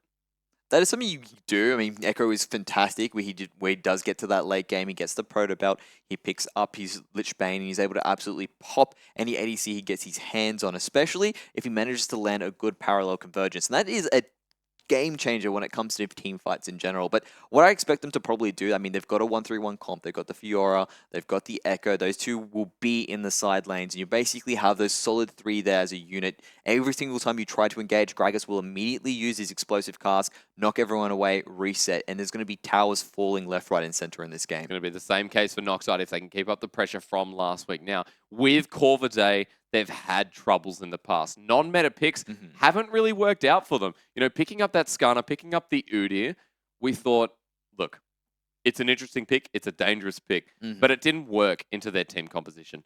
Now they've opted in for more meta. Potentially could see a brand new Corvidae on the eve of what is the promotion tournament. And the thing is, they've got the 1-4 composition. So it's on them to make something happen because Noxide are going to sit back. They're going to go, yep, no worries. We're going to be able to just continue split pushing, cause pressure. They need to make that initial engage when they go towards them in the mid lane. They need to make that work. And if they don't, they're going to fall flat because they will be pulled apart. There will be a lot of pressure coming through. The gold will eventually go towards Noxide's way, and Corvidae will fall afterwards. They'll crumble. Let's say Corvidae, they can't force anything with the 1-4. Who do they get to match if they have to match the 1-3-1? They can't? Really, you have to match Fiora. That's what I expect is going to happen because Poppy's going to go into Fiora. So she's going to be building armor basically first. Then afterwards, we'll be building magic resistance as a side. So generally, you can't really match Echo because he's going to be building AP. And the moment you throw a Poppy with full armor up against an Echo, Poppy's going to have a bad day. Not going to work out. Yeah, really. We are just experiencing a small pause at the start of the game. We'll be jumping in shortly, though, for you. Our next question really goes towards Noxide, though. Because Noxide in the past have been playing meta. And now that they're not playing meta, they look strong. So it's like the opposite end of Corvidae. They're pretty meta. They're looking meta at the moment. No. Mendrix. Echo is meta, but is Echo meta? Yes. Are you sure? Yes. Echo you're generally someone you see in a 1-3-1 composition. They're doing a 1-3-1 comp. It'd be not meta if they aren't running if they're running a 1-3-1 composition and they're doing 1-4. Is Echo not meta? No, is Echo meta or is Echo meta is what I said. I did not get the joke. Look, no. I need an explanation. Tell me what's happening. All right, so Echo hasn't seen as much play as we've expected. On members like Ryzen from Outlaws, has been picking up a lot. On Bedoink, especially not. But, picks like Corki have rescinded back, and I'm being serious now. Okay, all right. So, like Syndra, Corki, I mean, there was a lot that was available to them. Yeah. But they opted in for the Echo anyway. Yes, okay, absolutely, because they're doing a 1-3-1. Thank you, Benji. That's the case. When you see that, okay, Echo's great when you want to do a 1-3-1. That's what his big strengths is. When you go to Fiora, she's also great at 1-3-1. She's good at 1-4, but she's especially great at 1-3-1 because there's too much pressure. No one can deal with them. It's hard to match them, and it forces your team into an uncomfortable position. 1-4 likes to sit back, match the lanes, force a fight, and win with the team fights. And when you're uncomfortable, you make mistakes. And that's how 1-3-1. 1-3-1 is actually really easy to execute. It's a great composition to do in any sort of competitive play at the moment. It's quite meta. I'll never try to be ambiguous with you again, Mendrix. That's what happens when we don't cast together for a while. Preacher would have jumped on it. Preacher would know. Preacher would know. Yeah. Is it an inside joke with Preacher, maybe? No, well, Preacher apparently doesn't know it anyway. Look, coming into this game, though, in all seriousness, both teams are 2-3. Teams like Legacy Genesis and Alpha Sydney are strolling behind, looking for their win to take them above and beyond. With Sin Academy now on 4-2, potentially they challenge Outlaws for that second seed. My feelings here is that Noxide potentially look to be the stronger team coming in. I mean, Corvidae a bit inconsistent, with Noxide stepping up and improving, and the synergy you cannot ignore is between Dan and Bedoink. And what I like about it is I sort of say, you know what, we know what the strengths are with our team. Let's play to that. Let's stick with that. And it's actually great because it's forced a Yasuo ban. Immediately sort of saying, all right, now we have to deal with that obscure ban being off off the rifts. All right, okay, no worries. Now we got only four. Sorry, so used to being 3 Can bans. you count, Mendrix? I can't count. So now you've only got 4 bans to work with, and that is a really big advantage just immediately for Noxide. Definitely agree with that. I think Noxide have just pretty much impressed us so far last week. Let's see if they can do it again. We're jumping into game. That's enough out of me. Not enough out of Mendrix, I think. Noxide, can they continue to do what they did last week? Stun, impress, and show us that synergy between Dandane and Bedoink. Welcome to Summoner's Rift. And it's just a matter now for these guys to sort of set up what they're going to play for. Looks like a standard line of scrimmage to start off. No cheeky cheese, no one running towards the bot lane to make anything work there. And I love how Flick decides to do a little bit of dance in the middle of the river there, looking cute. Thank you, cameraman. Very interesting content. 10 out of 10 would watch again. Preacher, they're running double teleport comp from Noxide. So, I mean, yeah, the 1-3-1, like you said. 1-3-1, I know. I'll say it again. 1-3-1. Even Boss was sick of it. He's just left. The main thing I want to harp on here. Is you called me Preacher? No. Did I? Yes. Ah, God. I did indeed.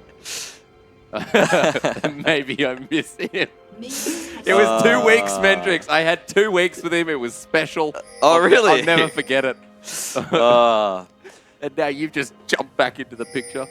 Well, it's what I do, and you know what? At least our producer doesn't miss me. All right. So hang on, don't talk to the producer. I did that last week. Director and producer at the moment. Don't talk to him, Mendrix. It's a bait. I got baited in last week. We have been talking a lot about jungle pathing, and the thing is here, Dan, like last week on the Gragas, likes to start on these Raptors, potentially to see if he goes to that red or maybe just goes straight to blue. But interesting pathing to start things off. I mean, Boss will go standard, will start with the blue buff himself, potentially just go down to Wolves, see where the first impact on the map is. So I would say probably be in the bot lane that are fairly immobile. You really do need to rely on the Whimsy to get going, so it makes sense for Boss to make his way down there. But Art of Phoenix, woo! Art of Phoenix. Is it Art of Phoenix We've or Art of decided Furnace? it's Art of Ferns. Oh, okay. So this is You put it into Google. Is this another thing that I've missed as time has gone out? Yeah, look, I got his name wrong. Is he like a Greek philosopher or something? I don't know. Do you want him to be? I don't know. It sounds like he would be. It makes sense for him to do that. But besides from that, he's really showing Flick at the moment what happens when you do deal with a philosopher that's deciding to point the board at your face. And that's really going to be... Wait, is that a normal Fiora skin or is it the Mistress Fiora skin? I mean, Project Fiora. Project Fiora. You can see, you can hear the sound effects. Meanwhile, though, mid lane, Zyda will flash away, uses the Ghost, starts re-engaging. But Dandane already exerting his pressure mid as we have expected. Dandane very low here. Looking for the stone toss, the isolation. Boss gets first blood, and Dandane doesn't know his limits. And so you asked the question at the start of the game, where will the contestants start? And it looks like it's going to be in the mid lane. And yes. Colverde really just sort of chilling out a little bit, sort of finding their ability to make that work because they're overextended. But Talia, she actually is quite good at kiting back, and Boss is able to capitalize afterwards. Well, glad Zyda gets off to a nice start, picking up that assist. Boss goes in for the invade, but Dawnbriggy very good on the rotation. Will spot it out. I think it will be secured by Boss in the end of the day. I think he's going to be fine going into it, but they're going to try and make something work. But Bedoink goes on to Bedoink, gets a time winder, gets pretty low as well. Nice little cue from Zyda, but phase dive out of it. Bedoink will be okay, but he's level 2 in this lane. I mean, this is going horribly for the start of Noxide. Noxide are looking, having so many troubles immediately, and the reason for that is because Dandane will not get going. He's down a blue buff. That's something Gragas does need in the early game. For him to actually get 3 buffed is a really big problem. This is going to be a scary Kha'Zix as time goes on. What is dropped? Dandane knows that there's one in the Wolf Pit as well. Boss is going to hover around. He's got level 4. Dandane finds himself a bit behind. We're a bit concerned now because, I mean, the Kha'Zix has a bit of jungle priority. He goes back to his own, and I mean, he hasn't gotten any CS out of that. Just the kill, which is really important, especially being the first blood. But he hasn't really pushed himself that far ahead yet. Well, the big thing when you look at junglers is not really CS. You're looking at them getting the camps, looking at them getting the experience. So as time goes on, he's probably off to a great start. Dandane is going to have to start a farm fest now, or a BFS if you want to call it, thanks to that skin. Oktoberfest. Oktoberfest? Is it Oktoberfest? I'll call you Preacher again, I swear. That feels a bit like a bit of a threat. It is. It that a bit- definitely is. This is a little not the best threat, but a little bit one. Well, the moment we see Corvidae, you know, we do think that the early game is strong, and we've been saying that for weeks on end. However, it always turns into that mid game and not knowing where to push that advantage.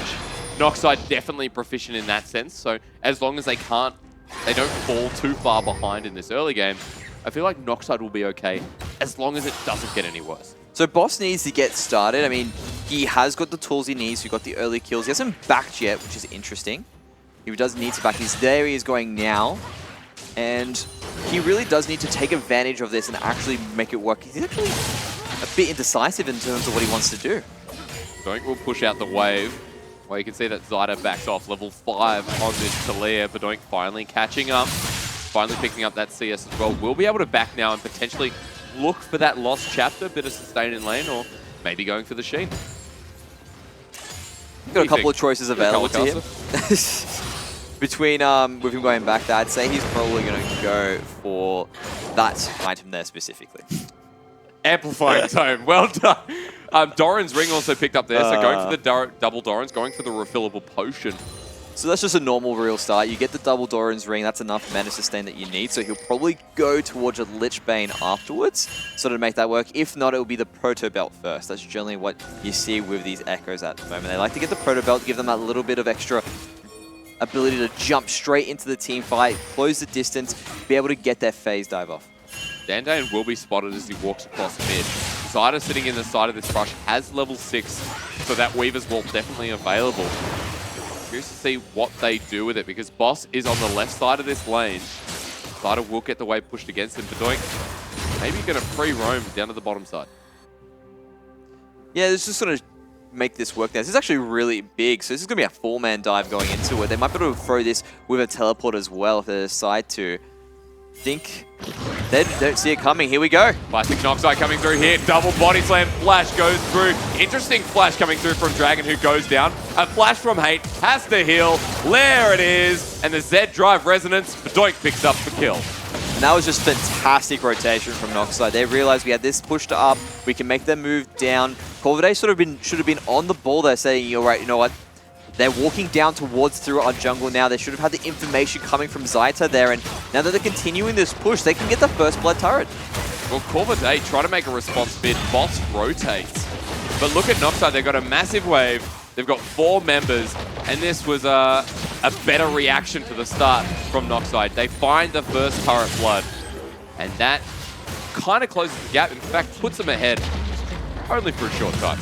Well and truly ahead now, and the big thing that you have to look at there is probably a lot of CS was going towards Corvidae for Zyta. So it's going to be hard for Doink to sort of make a sort of comeback from that. He's got the first blood. That's going to be nice. It is going to be a Proto Belt that he's going to be going into. So Zyta needs to be careful, because if he does manage to get 3 hits, he will be chunked very hard. Interesting rotation from Noxide though, because, you know, Dandan backed away, so did Doink. They act, in fact, all based. Infernal Drake is the first dragon on the map. They choose not to take it, but in fact, Corvidae get a bit of a free roam into the red side jungle, and Boss tries to get a response. I mean, he picks up and takes away Dandan's red buff, so still great responses from this Kha'Zix, but gonna have to see more if they can't match the rotational plays by Noxide. So different advantages really on these teams at the moment. Noxide, they have more gold, that means they've got more damage, so they really do want to start some fights, start some skirmishes, but Corvidae have got the mid tower, so they actually have the ability to put more control around the map, be first towards the objectives, and have a bit more of a retreat path if things go wrong. So Corvidae have a bit of an advantage to sort of play a bit more up front. Noxide really need to look for a pick so they can then take the objective afterwards. Definitely agree with that, but Noxide, they sit a little bit more comfortably than Corvidae right now, but gold is pretty much neck and neck. Artifernes keeps trying to make a roam down into this mid side. Zyda will get the seismic shove, slows him down, but not enough to really challenge him head to head. This top lane is going fine for Artifernes, but not in a massive one-way. Flick still getting off his CS, still holding ground. Will be a little bit more painful this early game, but Noxide waiting for a gank in this bottom lane, waiting for someone to pass by. No one's coming. They're just chilling out and waiting for it, and really, Adafin is just happy for this to be the case. I mean, a Carl and Fiora this early is great. Once he manages to get that stack up going, once he gets his items going, Flick won't be able to do anything. He's going to be forced to group with his team, forced to fight for Noxide, and this is a nice little freeze they've organized for himself there. And Noxide looking to do something on the map at the moment, but Corvidae want to slow it down. Yeah, proactive plays coming through. They do wait for Hate to push up the wave. Will freeze it in the end though. Noxide now turn their sights to this Infernal Drake, which is going to be the first one on the board. We'll have to pull it out first though, but everything has slowed down in terms of these really aggressive plays. Boss will spot this one out. I'm not sure he can challenge it. Yeah, he's going to try and go for a steal. He can just jump in. Here they go for it. Misses, Enchanted Crystal Arrow hits Dragon. Boss has to flash out. There is Bedoink to match it. Wild Growth, it works, it synergizes. And Somber just picks up the kill with a W. I really don't even think the Wild Growth was necessary there. I mean, the amount of damage that came out of Echo was absolutely disgusting. And Noxide well and truly in the driver's seat now. And it was because even though Corvidae tried to slow the game down, it leaves you open for objectives to be taken. And Noxide moved for the objective. Corvidae tried to respond. And they should have just pushed out their lanes, get map pressure. But I think there's a bit of a crazy teamfight happening in the bot lane now. Looking for the Vitals. Really good steadfast presence from the Poppy up there. As Flick walks away. Corvidae, we're seeing a play done by Noxide on this bottom side of the map, but they do survive. They back away. Noxide really not going to push their advantage just yet. You can see that Bedoink has that proto belt. I mean, the guy, he wants to walk around this map. And it's honestly, it's doing measurements for him. He's going to be sticking to a side lane majority of the time when he is walking back and forth between this map. And at the moment, I wanted to talk about Artifernes because before I was sort of talking about it and then Corvidae was trying to do a freeze. And what I wanted to try and say is he's fine for this to continue, for there to be no sort of confrontation in the top lane. He's happy to sit there and farm because naturally over time he'll just outscale Poppy. And if they even try to send two members, I think it's already too late. With the making of those two items ready to go, once they become completed, he's going to be unstoppable. Well, Blade of the Ruined King picked up for Hate, who is going to be optimizing for a very different build. I mean, going back to the Lucian basics. 101 Lucian said lethality, Trinity Force, but going for the Blade of the Ruined King has been buffed, interestingly enough. Yeah, I know. Potentially it buffed enough. A bit of a change. I think the speed coming off it is a bit of a utility nerf. They're looking more for damage. So it seems to be more, I'd say it's more of an adjustment. Because it really comes down to what you're trying to achieve out of it. Most of the champions that like to use Blade of the Ruined King like to have that extra movement speed because it means they can get away, gives them a bit of an extra escape. So they've lost out a little bit. Okay, so Corvidae here, they swap their laners around. Hate and Dragon will go top and match Sombre and Jorn Riggy, who are sitting quite comfortable right now. 2-0-1 on this Ashe. Very close to going back and picking up that Essence Reaver. I think he's going to be doing that now. But it's still a really good start for Noxide, considering that the first 5 minutes were a bit dangerous for them. They now sit 3-1 on the board. They now sit 1,000 gold in the lead. Noxide, I really do like the rotation from them. You're taking the bot lane, we've got the dragon, there's nothing for us here. Let's move everything towards the top, start taking out these other infrastructures and really getting control of the game. Well, Boss is doing the exact same thing that Dandane's doing. Sitting in that side brush, waiting for someone to show. Right now, both teams don't know where the junglers are.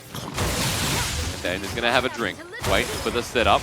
Zyda also gets Proto Belt, so that's very interesting, which I just found out. Uses the ultimate on Zyda, gets the shield. The outplay could be real here. The Z Drive Resonance, meanwhile, top. Wild Growth has been used, and Bedoink gets the outplay in the mid lane. Meanwhile, though, Dandane almost taken down. Good ebb and flow. A flash comes through, and Sombre gets the kill. Dandane goes down, but look at that damage. Ashe is just a menace. It really is typical of these guys. They know how to position, they know how to use Ashe. Someone typically not doing too well in the low elos, but up here where these guys know how to use her. She is just so strong, especially now that she's got her chance to shine with lethality sort of falling a bit in the back burner. Well, Sombre has no mana. Will get taken here by Flick, who is going to get him with a lot of success. Isolation doesn't kill Jorn Riggy, but the shutdown will go over to Flick. I feel like Flick's just saying, I've had enough of dealing with Artifernes at the moment. I'm going to try and make something happen. And There we go, a Weaver's Wall coming into it. Bedoink may have stayed too long. Parallel convergence gives him the shield, but Zyda's not in the middle of it as well. Seismic shove. Good phase dive gets out of the way, but the Protobelt looking for the Z drive. Resonance finds the speed. Protobelt's away, and it's still Bedoink. He got the solo play before, he's going to get it again. And really, Bedoink at the moment, he is going to be a menace as well. Zaita is going to be falling further and further behind. In the moment the 1-3-1 starts, Corvidae is going to be in a lot of trouble. And really, to try and match that, you're going to be sending Zaita after Bedoink. Bedoink, he's 2-0-2 at the moment, well and truly ahead. And you're going to be trying to match a Fiora with a Poppy. It is going to be rough. Merc Tread's just picked up by Bedoink as well. Going to be moving on to that second item now, whereas you can see that Zyda picked up pretty much the mirror, but has the Ionian boots. So getting that cooldown reduction, prioritizing that instead of surviving against the Echo could be the downfall for this mid lane matchup. What he's trying to say is, I'm not going to try and fight you in lane anymore. I'm going to try and make moves around the map. I need the cooldown reduction. Using the Weaver's Wall, that's my plan now. Instead of trying to win it out in lane. Whoa! Nice little dodge there. Making a bit of a escape as the arrow comes through. And that's tower's definitely going down.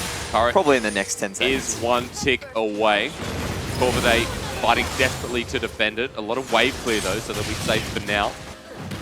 However, that Enchanted Crystal Arrow will be down for Sombre, who still sits up in the top lane looking to further push. John Riggy going to go help him. Maybe an open opportunity. This 1-3-1 seems pretty successful for Noxide right now. I mean, Corvidae not really sure where to rotate. If they go bot, if they go top. Either way, they will be looking for Bedoink, who's now on the run. Good Keeper's Verdict comes through, but doesn't really matter for Bedoink. Will find that speed from the Z Drive Resonance. And a free turret for the top lane. Corvidae respond with the Mountain Drake. The question is, can they respond with a Mountain Drake? I mean, you do have Artifinis that he's going to be able to sort of pressure a little bit. Corvidae do get it. They decided, you know what, we got the tower, that's fine. We can continue on with this. And just seems to be the story of the game right now. Noxide are continuing to put their pressure around the map. Hasn't really hit that 1-3-1 status completely yet. You're starting to see the makings of it, especially when it was in the top lane before. But here's the trading of objectives we were talking about. Everything falling. It just seems to be what happens when these compositions get onto the map or get onto the rift. Sombre is 4-1-1 right now. No one really wants to engage him unless they have a team behind him. So the question is, Essence Reaver, where do we go next? Might be going for the Phantom Dancer by the looks of it. Maybe going for a Static. I mean, it is 7.5 and the world is your oyster. And Dan going to be fine here though. So Corvidae have to worry about this Ashe. They saw last game. I mean, doesn't matter if it's Kedu or Sombre, the Ashe can get out of control. Oh, absolutely. And really, I think that will be a Phantom Dancer for the Ashe here. Going for a Rift Herald is actually quite interesting as well. I don't think Noxide can make this work. Corvidae need to get out. Here they go! Flash comes through from Dan Dane. He doesn't secure it. Enchanted Crystal Arrow onto Zyda. Wild Growth has been used. Explosive cast in the back. Dan Dane is doing menacing amounts of damage. He goes onto the Poppy, the flash over the wall. But meanwhile, here comes Artifer's Grand Challenge. Used onto Zyda. He will get the slow with the parry. And that is going to be one dead Talia. Oh no. It's still going oh, flick. No, oh, here we go. No, he's going to get the passive proc. Time Winder as well. But Doink picks it up for his third kill of the game.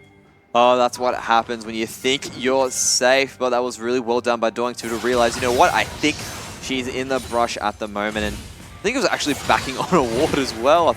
So a bit sad for that to happen. And here we go. All the turrets are starting to fall down now. Noxide starting to flex the muscles. Very ambitious teleport coming through from Bedoink, but it works out in the end. Another turret to add on the board for Noxide. And they are just abusing this gold lead right now. The 1-3-1 works. Bedoink works on Echo. And it's just Artifer's being stable as we see a flash with a leap. Sombre will flash over the wall and he's away. Are you kidding me?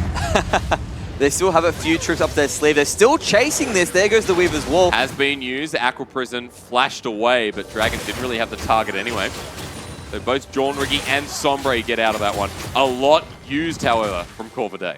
So Noxide backing away at the moment. Corvidae need to set up a bit of control around the map, see if they can get some picks and get themselves back into the game.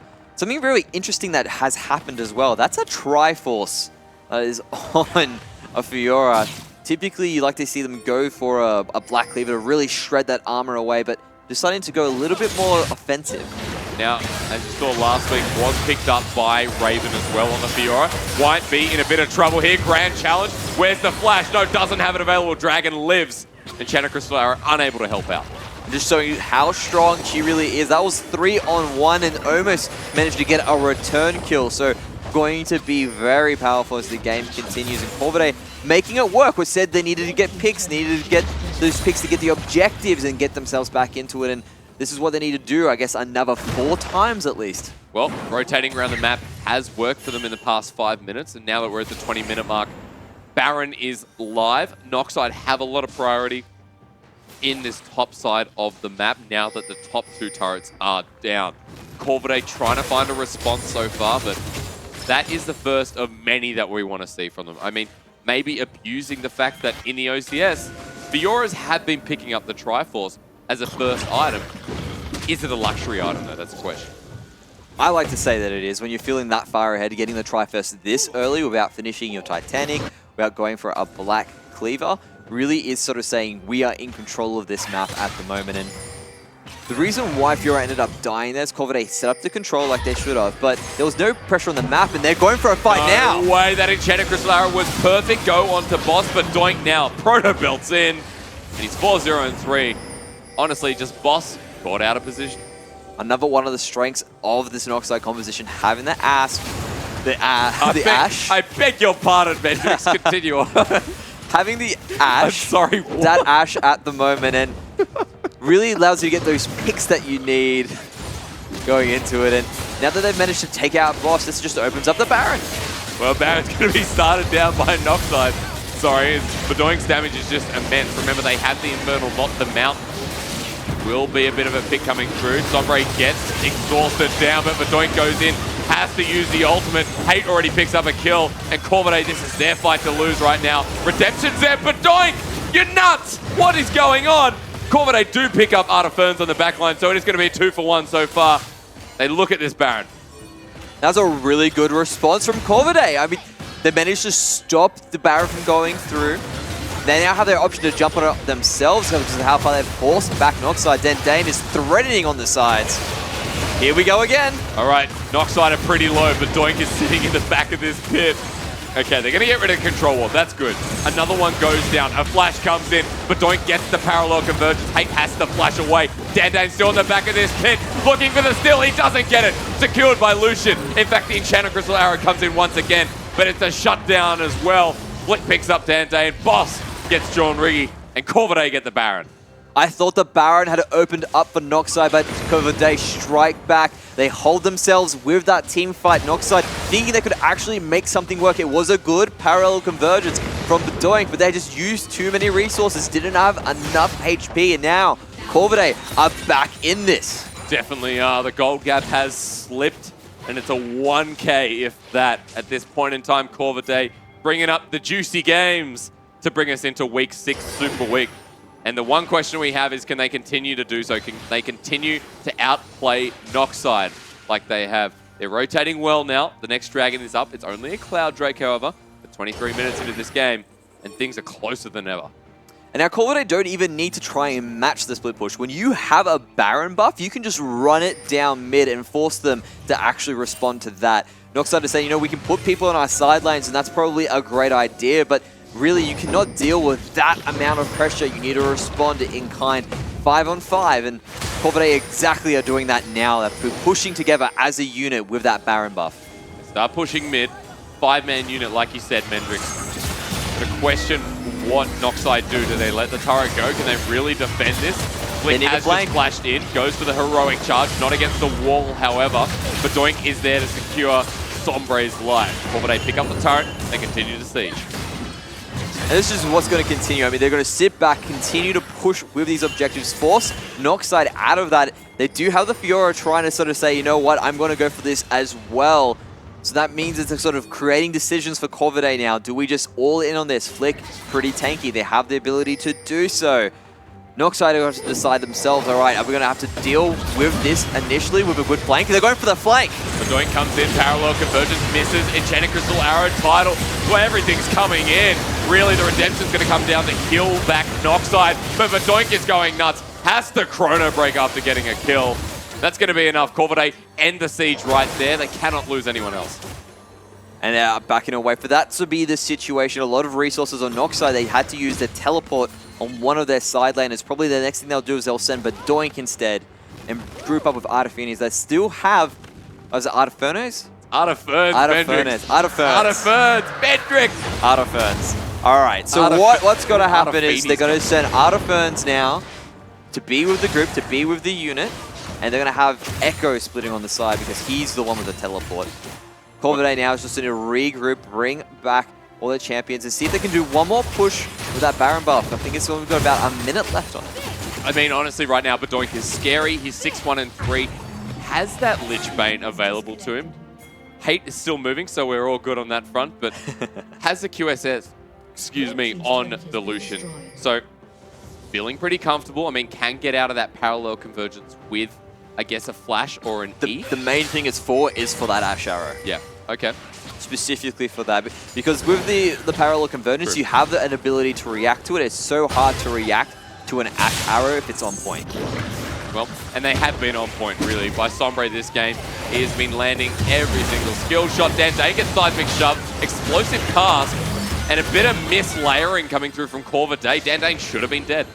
And Corvidae showing they're still dangerous. They still have the ability to make those picks. That was a tank. If they found a squishier target, that would have been a dead person. Of course, seismic shove used just after the Aqua Prison, kind of not locking in, but like you said, Corvidae are doing the damage, finding those picks, and now they start sieging mid again. Remember, Baron buff is down, so Noxide are pretty much happy to look for the engage. This is good in this regard for Corvidae. They've managed to stop a split push, so for them to be this far up in the lane means that puts them out of that risk of happening. There is a bit of a... Well, they've got wave control as well. They should be pushing waves everywhere, so Corvidae are happy to sit here. Noxide are the ones with the decision, when do we engage? Is that a Nami pun? Did you try and make a Nami pun? I'm not sure, did I? Did you try and talk about waves? I said wave. Well, I didn't try to make a pun. I think it just came out unintentionally. Okay. So that was not what I was going for. The side waves are pushed. You settled down. I think that's a very normal curve. You settled down, Mendrick. You settled down over there. But Corvidae right now, they're still sitting as a 5-man unit mid, which gives way to Artifernes. He can push in this top wave. I mean, they don't even need to send Badoink. They can hold as a 4-man. They do push the wave. They force Corvidae to back off. And Noxide trying to play the late game here with the Fiora, with the Echo, and with a massive front line in Dandane. It's just, honestly, the experience play coming through and Corvidae unable to really find what they need. So Noxide need to continue up with this pressure, keep on pushing forward. Corvidae need to find that pick. They don't really have the ability to match anything at the moment. As you can see, every time Corvidae had success, it was off the back of a pick. They were able to then to make it work from there. The other point of success they had was actually a mistake from Noxide. So Noxide clean that up, find a way to get the 1-3-1 going because they're not really executing on that now. They actually just need to say, you know what, everyone put the pressure on at the same time and hold, do not get caught by this team that Corvidae have put together.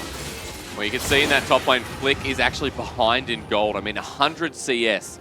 Artifernes has Flame Horizon, 1-2-1, however. I mean, it's massive to think that this Fiora is so far ahead, but Artifernes is not being matched in the side wave. I'm curious as to why Noxide just don't tell him, keep pushing, force the pressure, and we'll do something mid. And it all comes down to the fact that Corvidae have been putting on the pressure of their own. They're always sitting there waiting to actually make a fight happen, make a team fight engage. And really, Artifernes has his teleport back up again. That's probably why he's been sitting back, sort of not pushing all the way completely, because he wants to be there at the drop of a hat to say, yes, I'm here and ready to fight when you need me, when Corvidae decide to push that trigger button. Well, Noxide will start initiating Protocol 1-3-1 with Baron coming up in 30 seconds. Now, the first one was a bit of a disaster for them. Dandane getting knocked back. See how this one goes, because there's going to be a lot of priority on it. Corvidae setting up their ward scrimmage, and now waiting in a brush, now waiting for a pick that could lead to this all-important Baron. And you can see Corvidae are the ones that have full control over it. And again, this sort of pigeonholes the strategy that Noxide want to go for. They want to do a 1-3-1, but when you've got Corvidae as a unit, it puts it at risk of just absolutely blowing it down. They managed to find Riggy. Good Aqua Prison. Leap comes through. Tidal Wave knocks up John Riggy. Sorry. Channel Crystal are a little bit too late. That's the pick they need. And this is what we were talking about. They find a squishier target, they're probably going to die. And then they've managed to find that it's still a risky Baron They're dealing with a 50-50 smite here, and Gragas red side, he was notorious back when he really was mainly in the meta, and then here it comes. This is the deciding moment of this game, really. Nice parallel convergence on the backside of this pit. They do find Zyda, but they might not find the Baron. Everything used. They will secure the Baron, and Zyda is the perfect bait indeed. Yeah, that's right. They're instantly going back for it now. They are going to lose infrastructure for themselves here, so Noxide are fighting back in whatever way that they can. And here comes the collapse. Well, base is now open, but at what cost, we got to ask. Zyda is coming through on his surfboard. Will find the minion wave, so Artiferns will find him. The rest of Noxide are here. Wait for it. Zyda can't back away. Artiferns is going to be the next one to show up. Dandane's just going to force him out. They're going to waste a bit of time. The mid turret now under threat. Yeah, they really do have the inside track here. Those are 8-second backs. I think they're going to be able to trade a champion for a tower. Probably a bit risky for them to go for the inhibitor. Well, still pop around for it. Enchanted Crystal Arrow hits boss, but it's at close range, so he can leap away. Artiferns is here on the flank. He teleported in. What does he do? Does he use the Grand Challenge? No, he gets exhausted up. He does get the Grand Challenge onto boss, so will heal back up. Culling used to poke him away. Bedoink's there with the parallel convergence, and he's doing so much damage. Dragon goes down for a double. Next is Hate. And God, what do you think, Bedoink? Yep, it's going to be a triple. It is going to be a triple, but as an inhibitor down. Poppy is a split-pushing king, apparently. Not the best when he doesn't have that gauntlet just yet. But here we go. Will he be able to get the inhibitor, though? Not sure. Is continuing going to hit it out. Good heroic charge on the Sombre, who is dying from the Baron minion split. Now going to look for the trade-off. Parallel convergence will lock him down, so he will go down slowly but surely. But Noxide, they have an open base now, and this is imperative for them because they may get the team fight they want, but they don't have the base. I mean, it's open for Corvidae. And it's very simple in terms of what's happening now at the moment. Two different teams, two different advantages again. You've got one that has the goal, one that has the team fight and the pressure. The other one has the map control though, has the utility, has the pick. So these guys really need to work to their strengths.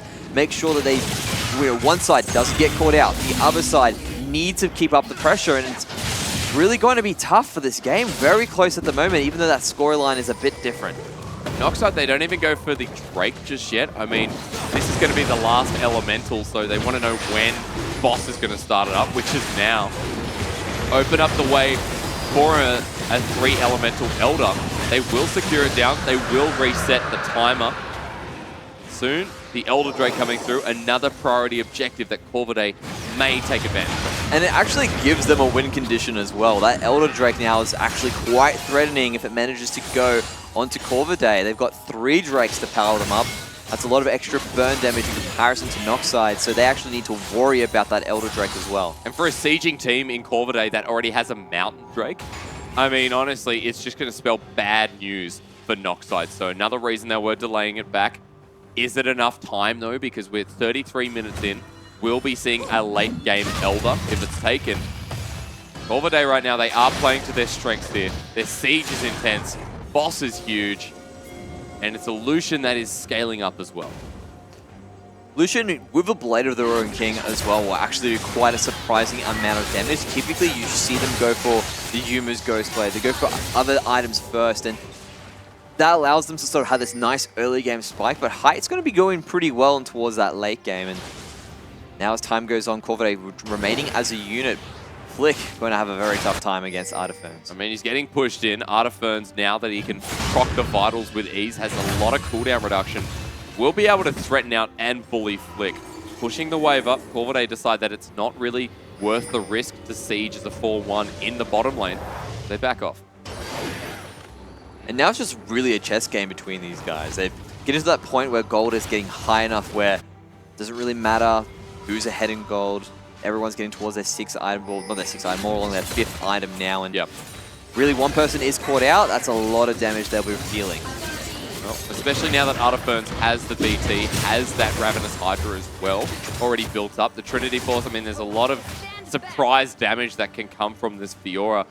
On the side of Bedoink, you can see that he's got his Void Staff. I mean, like, he's doing amazing amounts of burst, but I'm expecting the 1, 2, 3 I wasn't going to do it. You Hendrix. sounded no, like you were I gonna wasn't do it. going to do the one. Did you see my stupid face and you were just kind of like, oh, you just did it. You just did it there. No. He's literally going to, he's going to press Q, he's going to press E, and then he's going to go for the third strike of the Z Drive Resonance. Instantly, a target gets destroyed, and I'm looking at Hate, I'm looking at Dragon. And these guys are just sort of trying to set up some sort of peak potential for themselves. Dragon's not really going to be anytime soon, and really is sort of hit a stalemate between these teams at the moment. And then looking at the pick and ban phase, I mean, I feel like it was quite even across the board. And we said that Corvidae, picking up the Nami adds a lot of sustain to that lane, but also to these team fights, which we love. Potentially picking the Brom here could have been a downfall, so you got to give props to Corvidae how they looked at this drafting phase and said that, yes, we're going to prioritize the Nami, which has actually done so much work so far. Yeah, Nami's been great at just sort of keeping everyone alive. Allows them to get the picks every single time a bubble lands. There seems to be a depth that follows afterwards, and here they go. They might have found something here. Tidal Wave goes onto Badoink, who can't phase dive into this one. Knocks up Boss, looking for the damage to follow up. Good explosive cast, but Boss stays in the same spot. Badoink, he picks up the GA onto Boss, but the rest of Noxide, they back off. And again, the stalemate continues. These guys finally have a team fight, but no objective game, no kills really there. GA has fallen for Boss. And I guess he was more than happy to jump in and try to force something there because he had that, but now he's got 5 minutes until he's got that available to him. But there we go again. Yeah, Flash has to come through from Zyda. Dandan taking no damage on there. Protobelt to get away. Again, throwing some rocks, getting out of there. Zyda just walks off the scene. Holy crikey. Okay. And that's what happens in a long lane against a late game Fiora. It's really hard for them. And a shutdown there as well. Okay, so that is a big change, but now we may see the backing coming through. It's going to be a slow process, but Artiferns picks up Flick, he opens the base, and he gets the inhibitor. Now he's got to run away. I don't think he's going to be in a lot of trouble. No mana. He's got no GA as well. Looking for the vitals onto Zyda. He's going to get it. He gets the trade-off, but that's all he gets. So a 1-for-1 trade and the inhibitor. This Fiora is going nuts. 400 CS, 4-3-4 at the moment. We are well and truly into the late game for Fiora, and really for him to actually get 2 solo kills, one of them 1 on 3. It really illustrates that Artifernes knows how to play as this champion and is at that point in the game where every Fiora loves. Corvidae have 2 members now only 1. Boss is going to set up again for this Baron. Hopefully this time Noxide able to challenge it. It doesn't look like Noxide have that lead at the moment. I mean, 7,500 gold. You wouldn't pick it because they're playing the defensive, and they have been for the last 10 minutes. And that was because they didn't have the inhibitor, but there goes the arrow. I love how I say that, and here comes the parallel convergence. Explosive cast already used. Tidal Wave, they're locked up against the wall. That's a good Aqua Prison, though. Sombre's taking damage, but not before Badoink. Condition. Look at this Ash on the side. 1v1's the Kha'Zix, but Flick there to clean up. Meanwhile, Badoink is having the time of his life. Good redemption to come through. Noxide may not see Badoink live through this one. He will get the 3rd hit. Not before he dies, though. Shut down onto Badoink. 3 members there. For some reason, Jornringy's caught out. Okay. 4 in the end. All right, so Artifernes now, he really needs to make something work here because the whole reason why Corvidae won that fight was because they didn't have any pressure anywhere else. Artifernes was nowhere to be found because he was dead.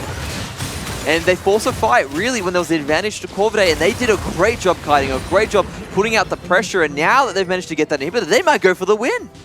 Okay, 4 members are down. Artifernes is the only one to defend this, but he has to defend. Has the grand challenge available, gets knocked up against the wall. Who's he going to use it on?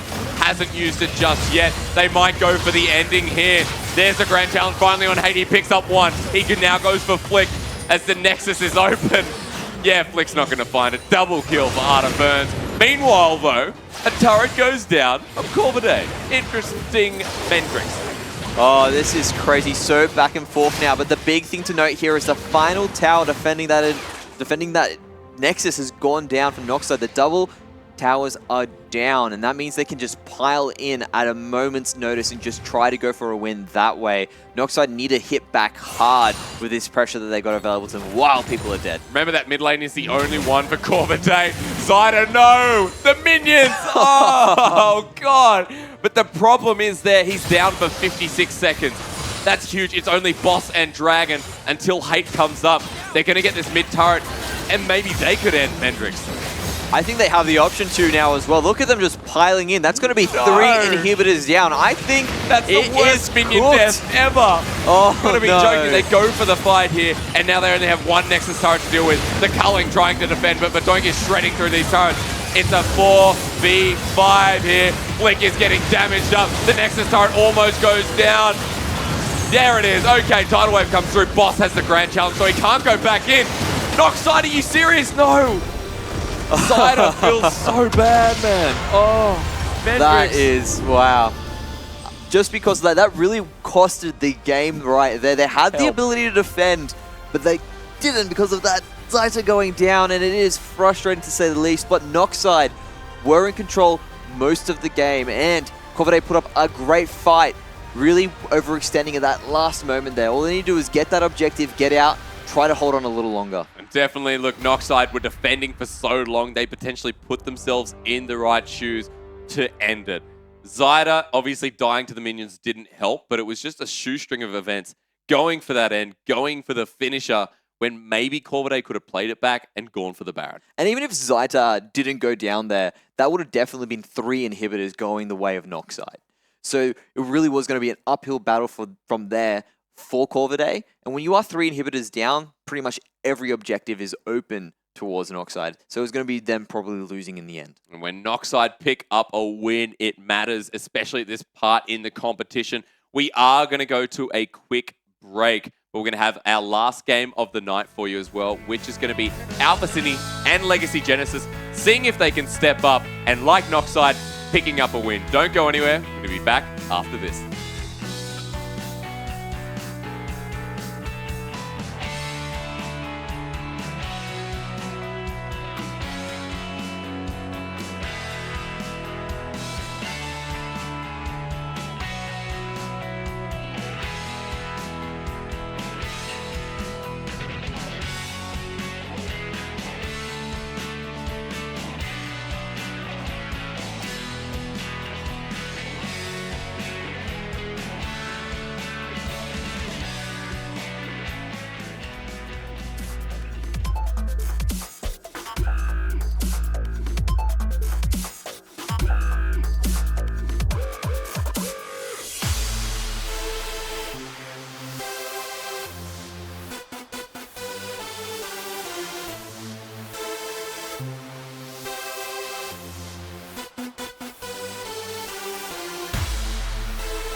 Welcome back to the OCS Super Week. I'm Hysterics. Next to me is Mendrix. Not going to call you Preacher this time around. And this is our last game of the night. It's going to be Alpha Sydney taking on Legacy Genesis.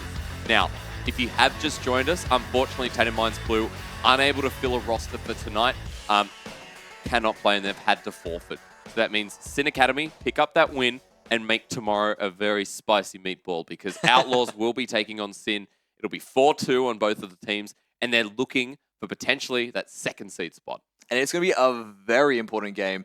Outlaws are going to be looking to bounce back off that initial loss they had before. Sin Academy obviously want to prove themselves, so second spot is up for grabs. Can't wait to see what these guys decide to do. All right, now back into reality, because Alpha Sydney versus Legacy Genesis is a big one as well. These guys are 2-3. One team has to come out on top and look for the spot in promotion. So this, now more than ever, is the most important game.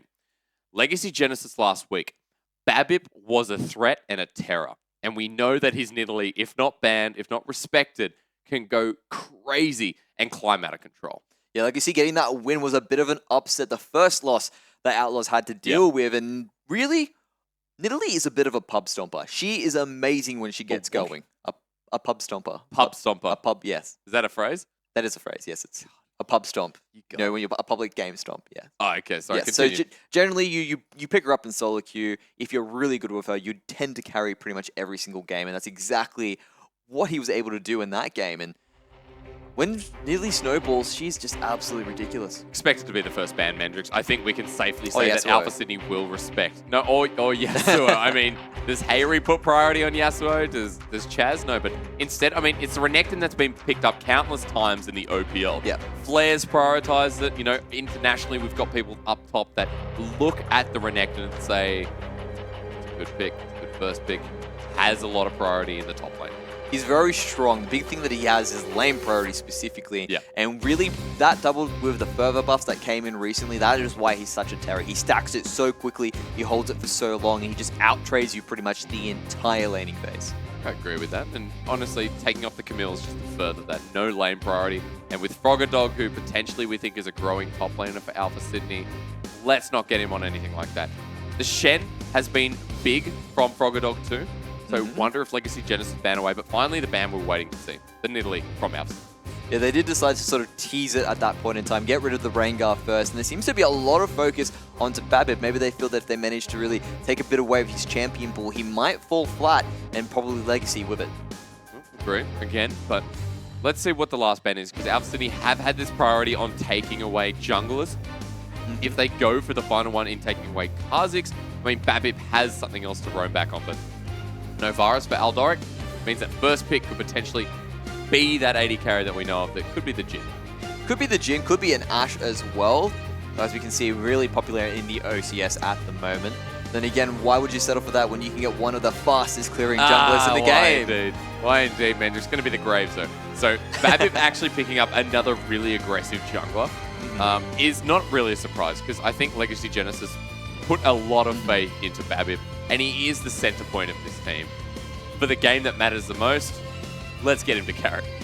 Well, really, that is the champion to do it on. Graves, fantastic at just farming that jungle, farming up a storm, scales extremely well into the game, and once he does manage to pick up this first jungle item, when he's able to put out that challenging smite, really no one can contest him. So, it's really going to be up to Alpha Sydney to stop him in his tracks, make sure that he can't farm as effectively as he wants to, or if he's going to farm that much, they're going to be punishing the lanes. Well, like Noxide, Mubu will be picking up the Gragas, so a lot of priority tonight.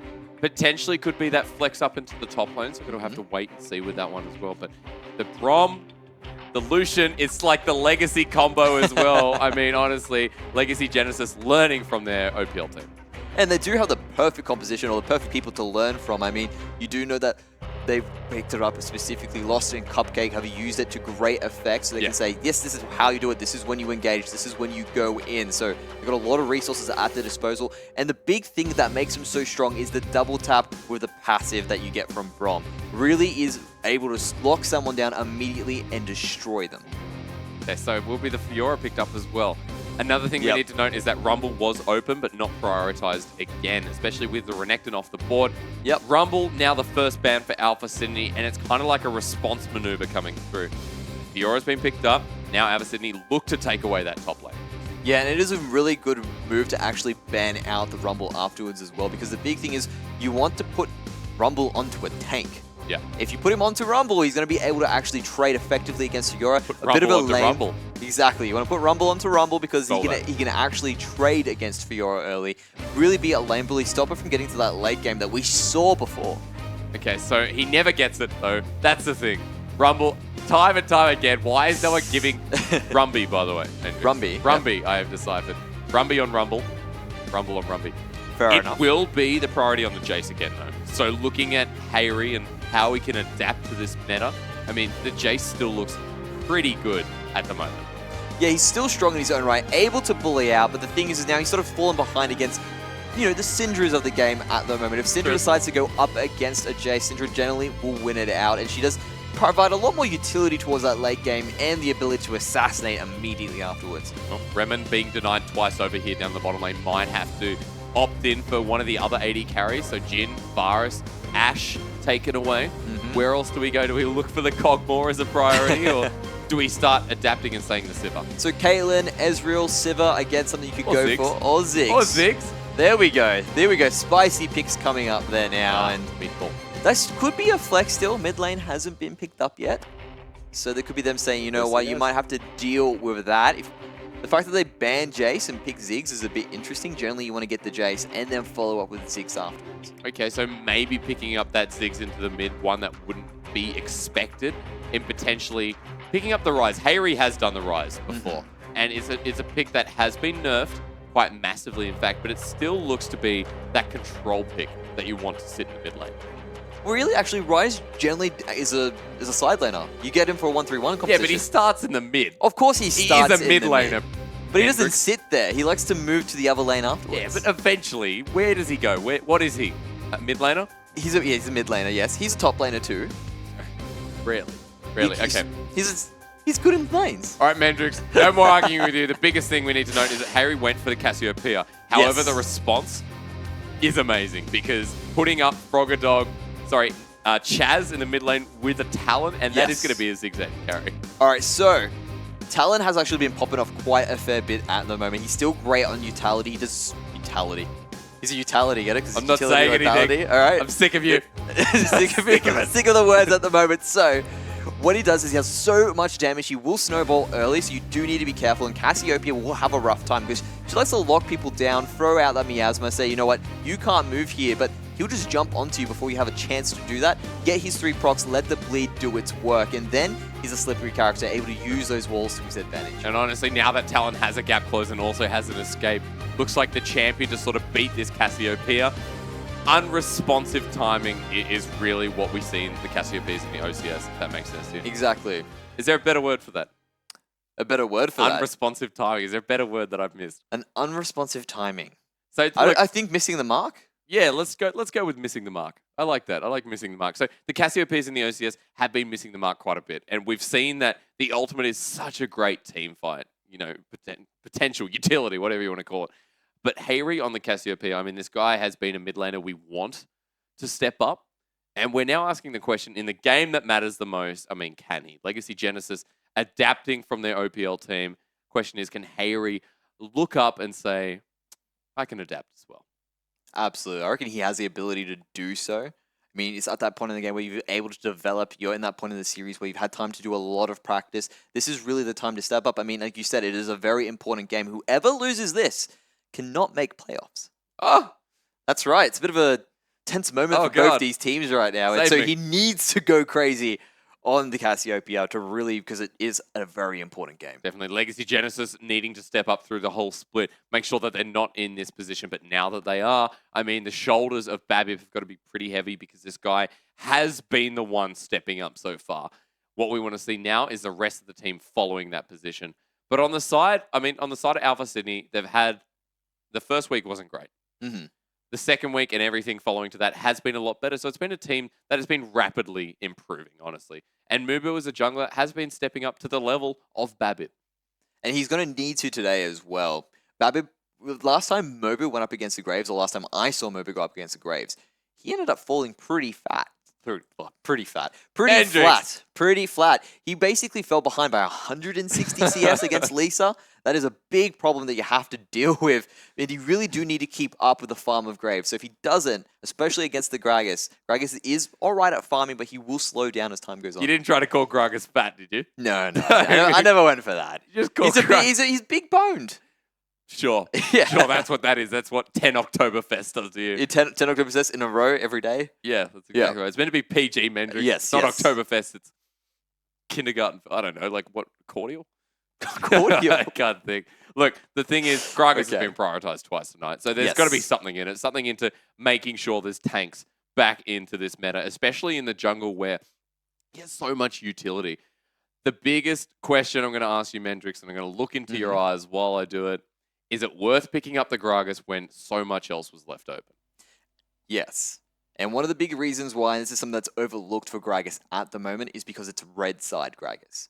And it makes it very difficult for you to actually jump in and take a Baron when you're going up against a red side Gragas. It's really difficult in the top lane because he still has the ability to burst hard, and he can definitely take the Barons away in a 50-50 smite battle. Well, unfortunately, we have actually had to remake, so we are going to go to a quick 5-minute break, but after that, we will be back. We'll explain it to you, and we'll see you shortly. Don't go anywhere.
Welcome back to the OCS. If you have just joined us, we had to remake the lobby because someone did forget their runes. However, we'll be into the game in a couple of minutes for you anyway. Now, let's come back to this roster because the best thing we liked about Legacy Genesis is that they're adapting the playstyle of their OPL team. The Brom Lucian, man, it makes sense. Like, we wanted it last game, but now we actually get to see it again. Yeah, it's got a lot of lane priority. You get to level 6, you do all in when we discussed this before. It's one of the things that they are exceptional at, especially when we get to that late game. Because the moment they get locked down, then they're going to be shot up in the air and they're going to be receiving a culling straight to the face. Jesus, aggressive. It's an aggressive bot lane. Definitely. They have to be. Last game, I mean, the Lucian had a lot of priority and it was a dangerous build. I'm curious as to whether that bottom lane decides to optimize on the Blade of the Ruin King build, or if we potentially see maybe going back to the roots, going back to the Yomus, or even the Trinity Force. I mean, there's a lot of different avenues for Lucian now. Yeah, he's a bit flexible in terms of what build he wants to go for, and I expect him to probably go for the good old lethality build. The reason for that is because you do spike a lot earlier. That's what Lucian wants to do, especially when you're going with a Braum, because you want to really hit that point towards that mid game where you're roaming around the map, using the advantage that you have that if you do manage to get a pick with a Winter's Bite, you follow up with the passive, and then afterwards you just continue moving around the map, getting kills, getting objectives. Now, Alpha Sydney here, they need this win, but the one question we have to ask is, you know, if Babip can still step up. But the question remains, like, will he? Because he's not on the Nidalee. Is he a one-trick Mendrix? Do you think that not having Nidalee and getting forced to go onto something else is just going to ruin him? Well, this is our moment to see. I mean, when you do have to look at a one-trick, you have to say, all right, which is the champion we need to get rid of? Generally, a one-trick will always have his fallback champion to go on. Was it the Rengar? We did see they got banned first. But Graves, he's fairly simple to pull off. He's really effective in terms of what he can do. You just run around the jungle, you farm up a storm, you get to the point where you're 2 levels up, walk into someone's lane and just absolutely blow them away. But in terms of him going with the Graves this time around, he's going to be scaling very well. It is a champion that if you want to get really good at him, he's got those specific mechanics to make sure you can eke out just that right amount of damage. Graves versus Gragas, which is going to be the more impactful champion, I think is what we're going to be seeing there. Because honestly, they're both great junglers. Mubu just obviously lacking a little bit in the earlier part of this split. Now that we're in the later, Alpha Sydney have been improving and improving and improving. So let's see if they can work towards that advantage of having the Gragas, a utility jungler that has done really well tonight.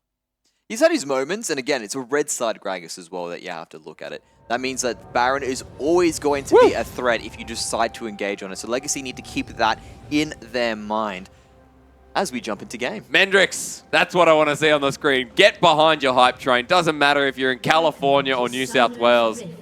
You're being welcomed onto Summoner's Rift. Legacy Genesis versus Alpha Sydney. Both these teams are 2-3. Rumby never gets Rumble. And that's pretty sad, honestly. The guy, he's forced onto Shen this time around. The question is, when will he get Rumble? When do we get to see it? Well, if they manage to get the win today, maybe we'll get to see it probably working into playoffs. They play tomorrow as well, Mendrix. Like, they do. But, I mean, as if you wouldn't save the best for last.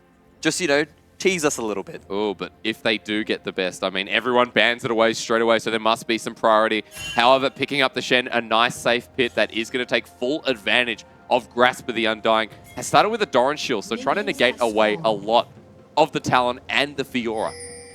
And he does do pretty well into the Fiora. Every single time Frogodog wants to go in and actually make a fight work, it's really going to be up to Rumble to make sure that he... Again, it's going to be mind games. Do I go in for the riposte? Is he going to taunt now? Is he going to put down his ability to dodge all of my auto attacks now when I try to go in for that Vital? It really is a back and forth between those two top laners. The big difference is one's going to get really strong in damage, one's going to get really great in utility to be able to just move around the map with that Stand United versus someone who's just going to want to take down as many towers as possible.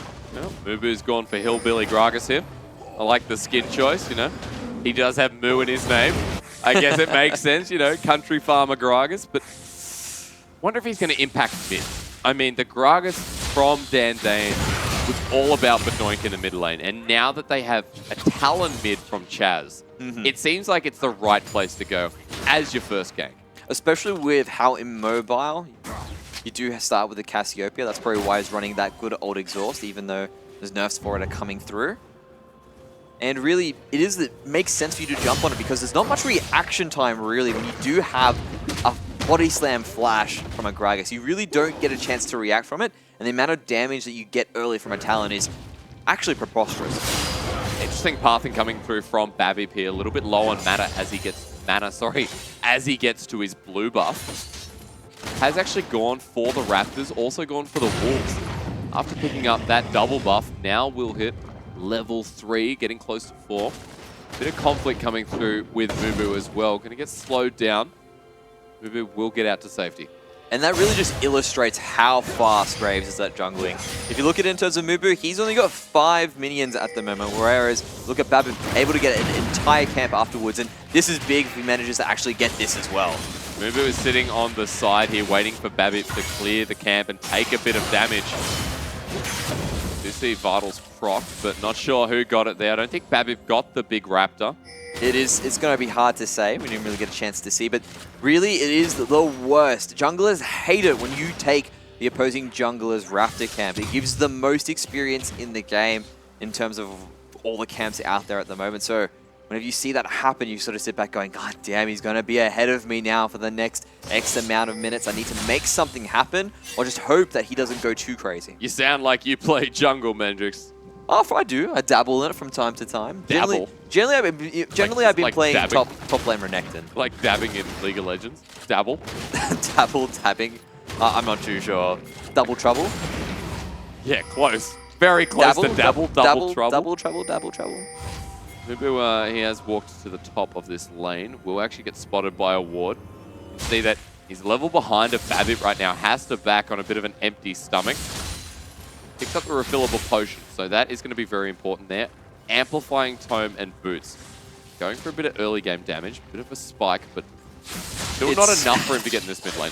Look what he's going up against though. You got immediately the challenging smite coming out from Babip. So he's going to be more than happy to farm out his jungle, move straight towards Mumu, find him, and if he manages to get that smite off with a decent amount of auto attacks off, he's going to be doing a lot of damage. So Mumu really does need to be careful going into this Graves. As I say, Mumu can't come into mid. He starts peeking his head forward, looking to get Chaz ahead. See that Hayri is going to get forced back a little bit there. Out of mana, but I think Mumu gets spotted, so just going to back away. Pretty slow start, though, in comparison. You can see, though, almost a 1k gold lead. Like, the Cassiopeia mid, look at Hayri. He is like 20 CS ahead. And that's actually typical when you go ranged into a melee. Chaz really needs to sort of make it work early, otherwise he will just get bullied out over time. Chaz is going to be waiting till he gets to level 6. That's going to be his next moment to really make that ultimate work. And he really needs to force it at that point in time, otherwise Harry can run away with this game. Cassiopeia scales extremely well. And part of that gold lead is Babip being so far ahead in this jungle. A 1k gold lead at 5 minutes is really nothing when you look at the late term of the game scaling, but at the moment, it's pretty big. You know, just the farming, the advantage from Legacy Genesis, showing the experience in lanes. Mubu's got to step on the trigger fast, get Chaz ahead. He has reached level 6. Now he's going for a bit of invading. So I think the reason why he wanted to make this invade work was to get control and move towards the bot lane. Looks like it's not going to happen. Chaz seems to be on a different thing. Are they going for that gank there? No, there's no gank. No, He's just moving fast. Mendrix, it's just the shield. I'm thinking, how does that happen? Why is he going crazy? You're going running into it immediately where there's no Talon there, and here we go. That's why he wanted to get back in time for the Raptors. Babip, the Raptor stealing king. He did it on Nidalee. He's going to do it again on the Graves. 20 CS advantage, 20 CS advantage in the mid lane as well. I mean, it's a great start for Legacy Genesis. There's the ultimate. The ultimate responded from Chaz. Really getting too much. I mean, that's the most, like, unimpactful ultimate I've ever seen. Yeah, and it's a big deal for it to be down, because here comes the gank. Mubu's only level 4, though. Good flash from Hayri. Walks away. Is going to get the poison onto Mubu. Use the Twin Fangs as well. Babip's still farming away. And he's going to love being able to farm. I mean, really, once basically a level up at the moment, he's going to continue to be an absolute menace. And really every single time he clears out that jungle, he will move straight to Mubu because Mubu just can't respond to him at the moment. Well, Babip is going to be spotted out by Ward at his red buff here. Chaz going to pick up the blue. Again, another slow start to the game with Legacy Genesis holding all the right cards right now. Waiting for the back here from Rumby because hasn't picked anything up just yet, but Ninja Tabby, fantastic itemization. Building closer towards that Bammy Cinder as well, and a refillable potion.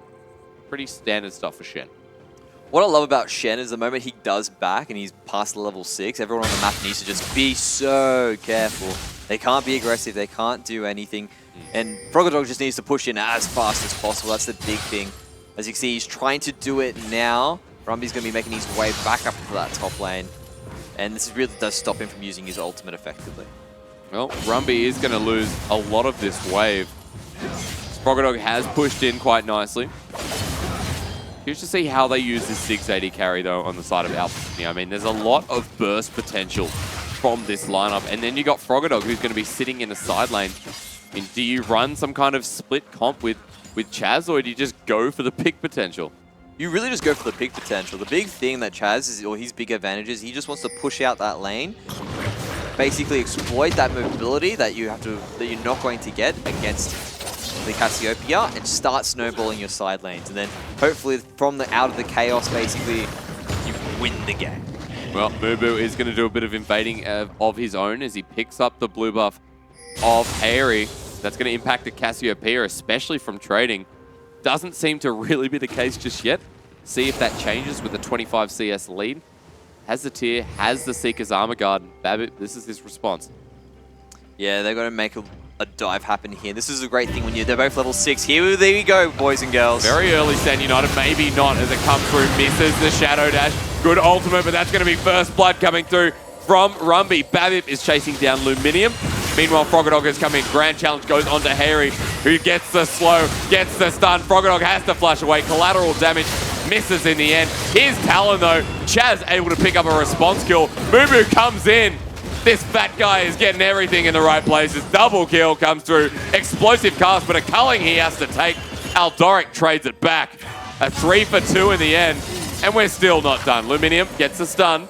Chaz no longer following up. But yeah, wow, Mendrix, a 3 for 2. And Legacy Genesis come out only just a bit ahead.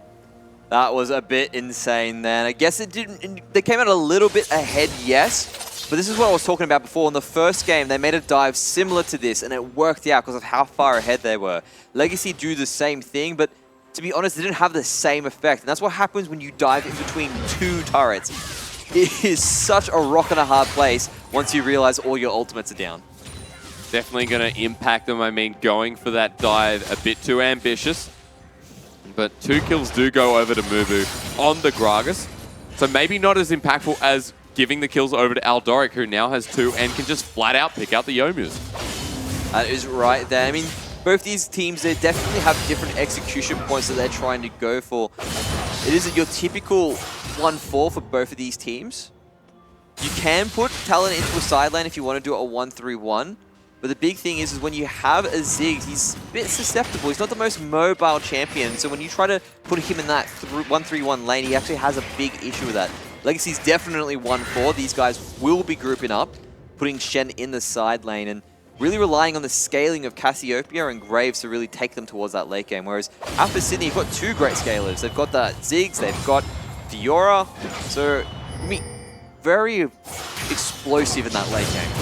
Well, it will be a slow scaling one for the Shen, though. Frogodog again looking for the vitals. You can see that Remen has just joined. And up top, the rotations here. Actually, all 5 members from Alpha Sydney. Rumby's going to have a bad day. Fantastic flash, but he's still slowed down. The result is the same. Remen picks up the kill, and he's going to be easily satchel charging. There it is. Press it. Press it. Okay, no. It is going to be the first turret, though, out-rotated by Alpha Sydney. That is an excellent rotation, and it's great when you do have the Ziggs to make that work, because he just does so much damage to turrets when you just decide to go, you know what, we're swapping lanes now. You dived us, we're going to dive you, but there was no response available for Legacy, and Alpha Sydney make a great move. Well, Harry tries to get some damage down onto that middle turret, taking it to about half. Chaz rotates back around into this mid lane, which he's still direly not finding the CS advantage in. Of course, getting that kill will help. Now Remen, I mean, his response is to go for the tier 2. This is pretty big.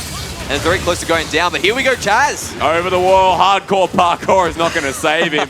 Legacy Genesis, this is going to be their response. Meanwhile, though, Mubu is trying to save the turret because the top one goes down.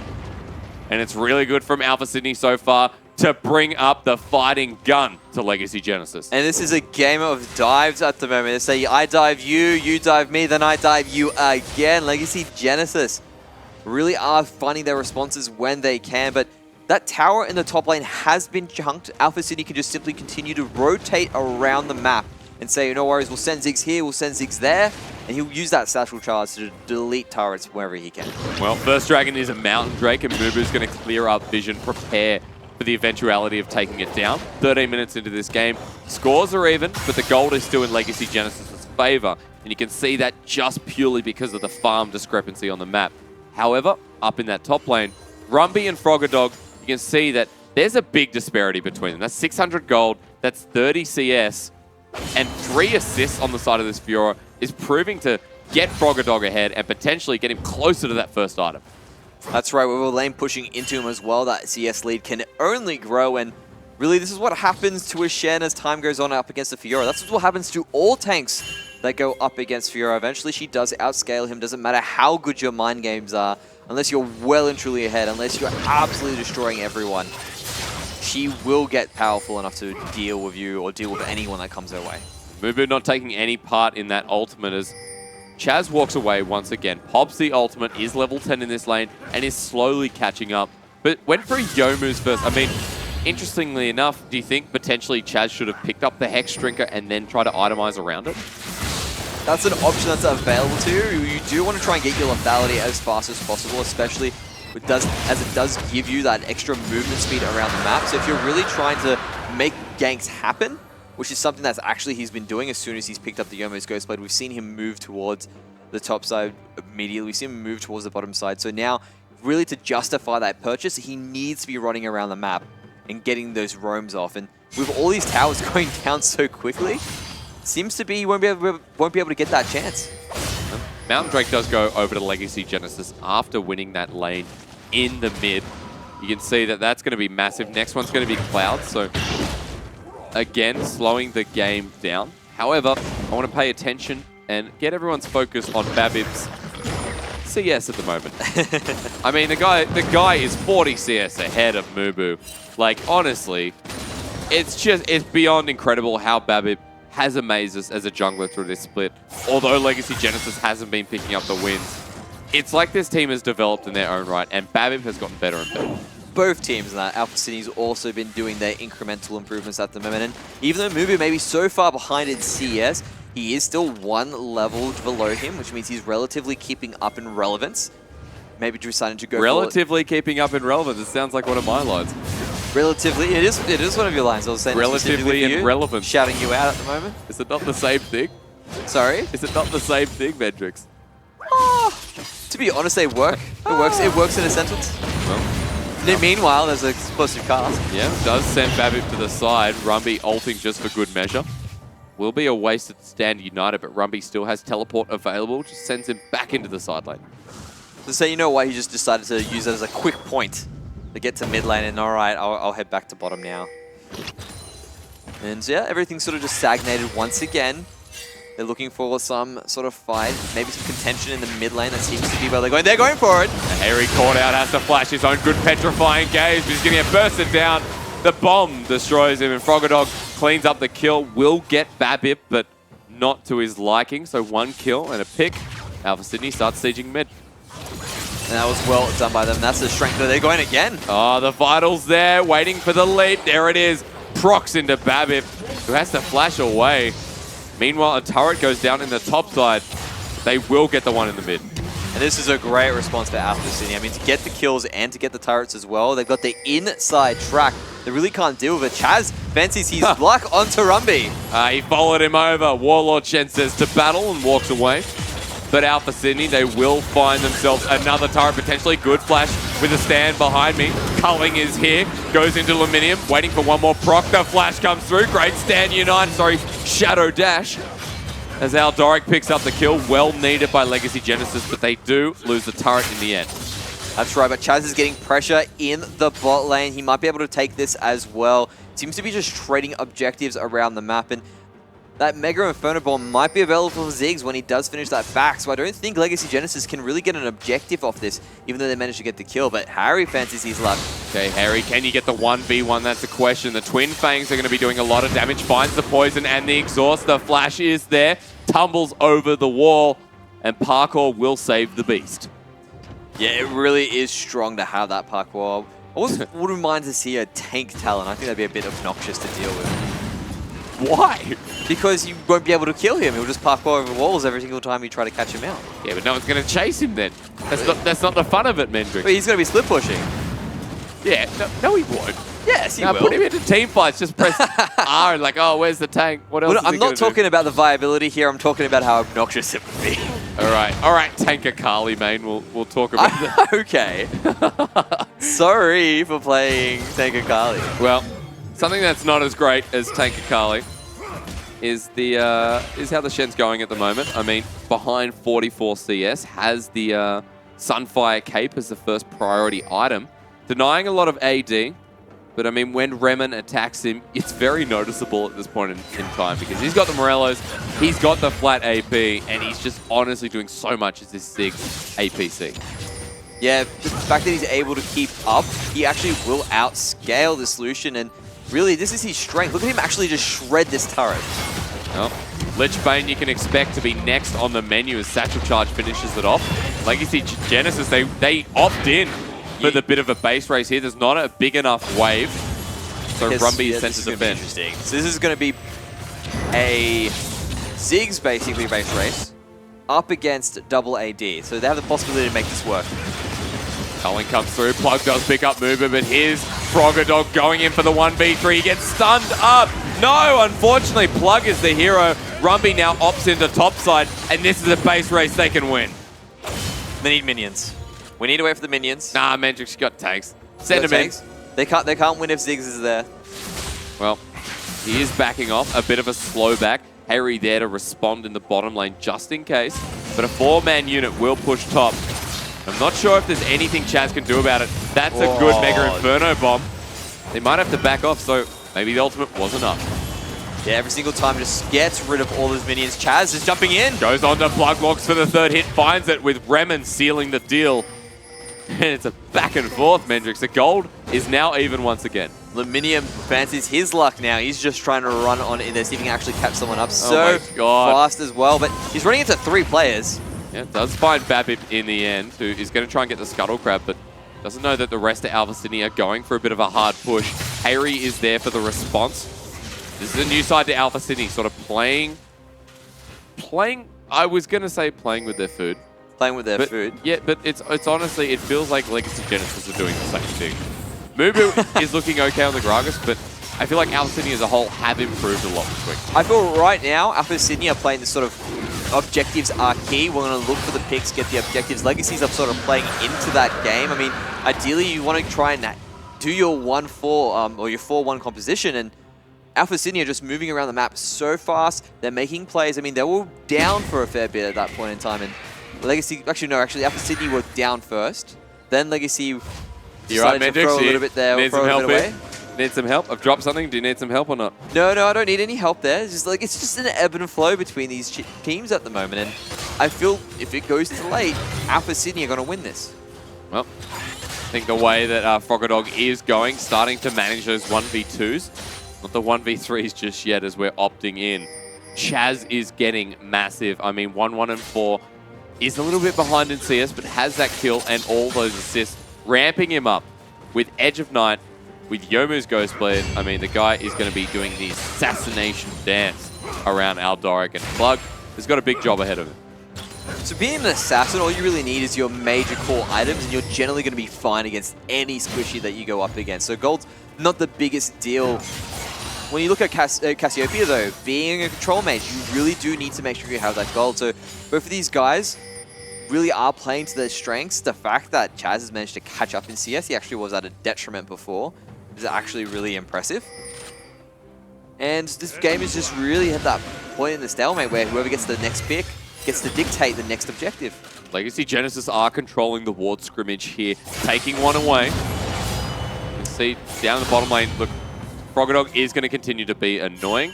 Rumby has to be careful as Vitals every time they're procced. A bit of life steal back, but Frogadog is low on mana. Legacy Genesis realize what's going on in the bottom lane and continuously try and push this top.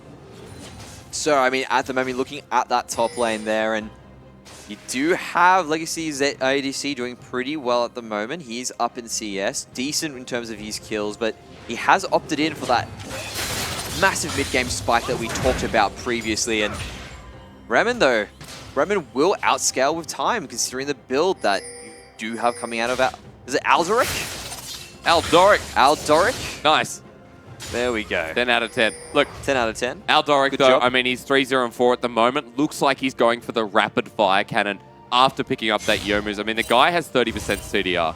There's a lot going on for him right now, and considering that we're only 23 minutes into the game, I'd be wondering if he picks up the rapid fire cannon straight away, or maybe goes for something. I don't know. Are you going to go for sustain on this Lucian, or are you going to start looking towards maybe a bit of armor pen? Really, the only person you need to chew through is Mubu. So you can sort of neglect going, all right, I'll just ignore Mubu. I mean, he's not exactly the most farmed Gragas at the moment. I don't think he's the biggest threat I need to worry about. We can just sort of step around him and all his CC and look to just chew away those who haven't built armor. So he can actually avoid getting that armor penetration and see if he can go for an earlier spike in damage.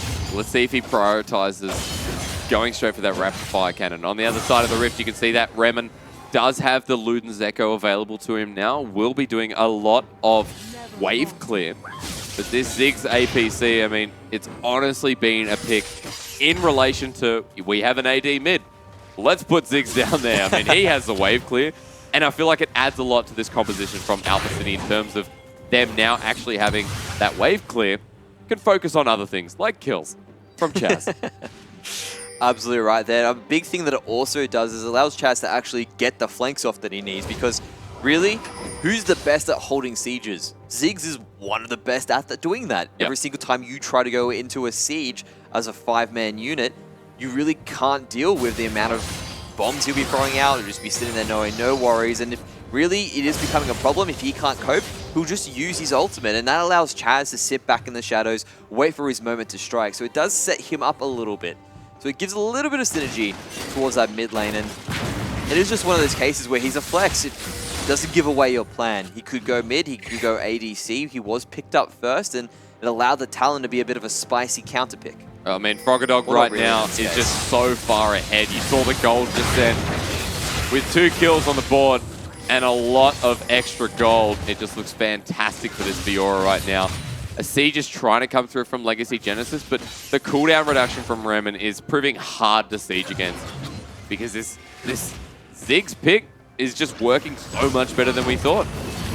Here comes the team fight, though. Jazz is there for the flank pop. The ultimate goes on to Babu, who has to flash away. Concussive blows are not going to finish off. The culling's there as a response, but not before Frogadog can pick up a kill. Will get taken down by Brom, but Legacy Genesis, they take the wombo coming through from Alpha Sydney. They get destroyed coming through. Hayri's trying to get a response and does so with Luminium. It's a 2 for 2 in the end. Plug just survives. Oh, that was crazy there. And that really was a great initiation by Alpha City, but Legacy Genesis did a great job just sort of hiding back, becoming a unit and holding on to place. They did walk into that wombo combo, like you said, but really it does illustrate what these team compositions are able to do. You put all your Sidelanders in. It is a 1-3-1 from Alpha City by the looks of things, with Chaz being sort of more along the lines of, I'm going to sit around in the jungle and wait for an opportunity to strike. With all the pressure being put onto Frogadog, he's going to be moving around those side lanes to really pile it on. And he hasn't got his teleport at the moment, so I probably expect them to group up for a bit until that's at a relatively decent cooldown where they don't have to say, okay, you can head back down there, you'll have it back in the next 30 seconds to a minute, so we don't have to worry about Legacy doing a sneaky Baron. Yeah, but potentially we've just seen what Alpha City can do with their team composition. Chaz finding the flank and looking for something more. Aldoric may be in trouble now. Good gap close coming through. Ultimate. Yes, okay, that's a sniperoo. Remen picks up his 3rd kill. That's going to enable the Infernal Drake for Alpha Sydney. That is an excellent pick there, but that's 2 ultimates down. But how quickly did that Infernal Drake go down? The damage is well and true. 27 minutes into the game, it's really a high gold game. These guys are almost getting to the point where they're going to have their 3rd items completed. Well, I think it has been a slower pace of game. However, it has been a bit more deadly when the action gets rolling. But Legacy Genesis have failed to impress us in this mid-game so far. Alpha Sydney being a bit more productive, a bit more proactive with their movements around this map. Chaz is sitting at a very high point right now. Looks to be going into that Black Cleaver for his 30% CDR. Talon with CDR is a Talon that you don't want to know. And this is really just a test for Legacy Genesis at the moment. They've got the 4-1 composition. That's the one that has to make the decision of what thing's going to happen. Alpha Sydney, 1-3-1, will just merely continue to push their lanes. Will put people in the side lanes, put 3 in mid, see what the enemy does, and then react to it. That's literally what the composition is. Legacy Genesis are the ones that are saying, all right, now we go for the attack. And then Alpha Sydney reacts. And Legacy Genesis is sort of getting lulled into a false sense of security. They thought they were okay. Alpha Sydney saw a moment to strike. It was a great team fight from both of the teams, but I felt Alpha Sydney had the edge there and Legacy lucked out a little bit. And playing towards that edge is what they're so well known for in the OCS so far. But on the side of Legacy Genesis, I mean, the problem herein lies that Plug has 3 kills. He has taken away a lot of security that could have potentially gone to Hayri, that could have gone to Aldoric as well. And by having those 3 kills, he does get further ahead as a support, but he gives away nothing to his team. What he provides is really a little bit more utility, and to be honest, he's still going to do that job anyway. So taking that gold off of his carries really does hurt them because they need the items, they need the itemization.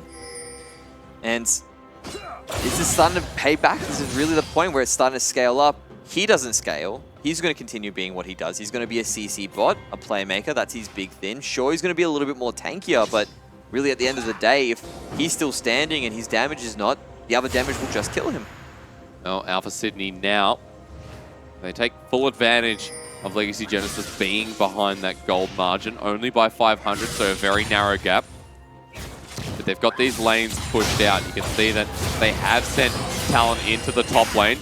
Bit of a grand challenge coming through onto Rumby down in this bottom lane. Meanwhile, Harry has been exhausted, almost getting that proc from Chaz. Over the wall, Froggadog will follow. Rumby saying, help, because he's getting challenged here. And honestly, he may go down. We do find the vital, so now this is getting serious. A good flash, the ultimate, the Mega Inferno, but Rumby lives. The great chase was on and Rumby manages to get out. And Alpha Sydney, though, have managed to get a lot of map pressure because of it. No real cost to themselves. I mean, the big thing that they've lost is a couple of ultimates, but map pressure at the moment really is key at this point in the game. It allows you to get the objectives, allows you to get the Barons. Noted there isn't that many towers left on the Rift, probably why it was such a high gold game so early on. But now, look at all the wars that Legacy Genesis need to deal with, and they're putting themselves at risk every single time they go for a clear. But Mendrix here is like Alpha Sydney stepping into their momentum and Legacy Genesis trying to respond. You could see that they were actually thinking about running a 1-3-1 with Talon in that side lane. So maybe not getting enough done, they feel, in that 1-4. Puts Talon into the side lane, could open things up for them. And really the fact that they're able to continue to move this, I mean, that's a good job for Legacy Genesis to identify, all right, so it's an assassin in the top lane. That's the biggest threat in terms of burst damage. If Mubu decides to go there and someone is caught out, they most likely will die because they just won't be able to react. So let's get control there. Let's try to hamper what Chaz can do. And then what we'll do is we'll just try to match everywhere else. Just let Rumby deal with Froggadog in whatever way he can. And it really is risky for him to push up. I mean, that's exactly what Shen wants to do, but every single time he does, he risks getting chased down like we just saw. Babip will find Luminium here. Yomus comes in, collateral damage used to get out of there. Ultimate from Chaz, gets the speed, moves away. You saw that the Mega Inferno Bomb was used by Remen too, so a lot is down. But meanwhile, Froggadog will continue hitting this turret, and really is a scary split pusher right now.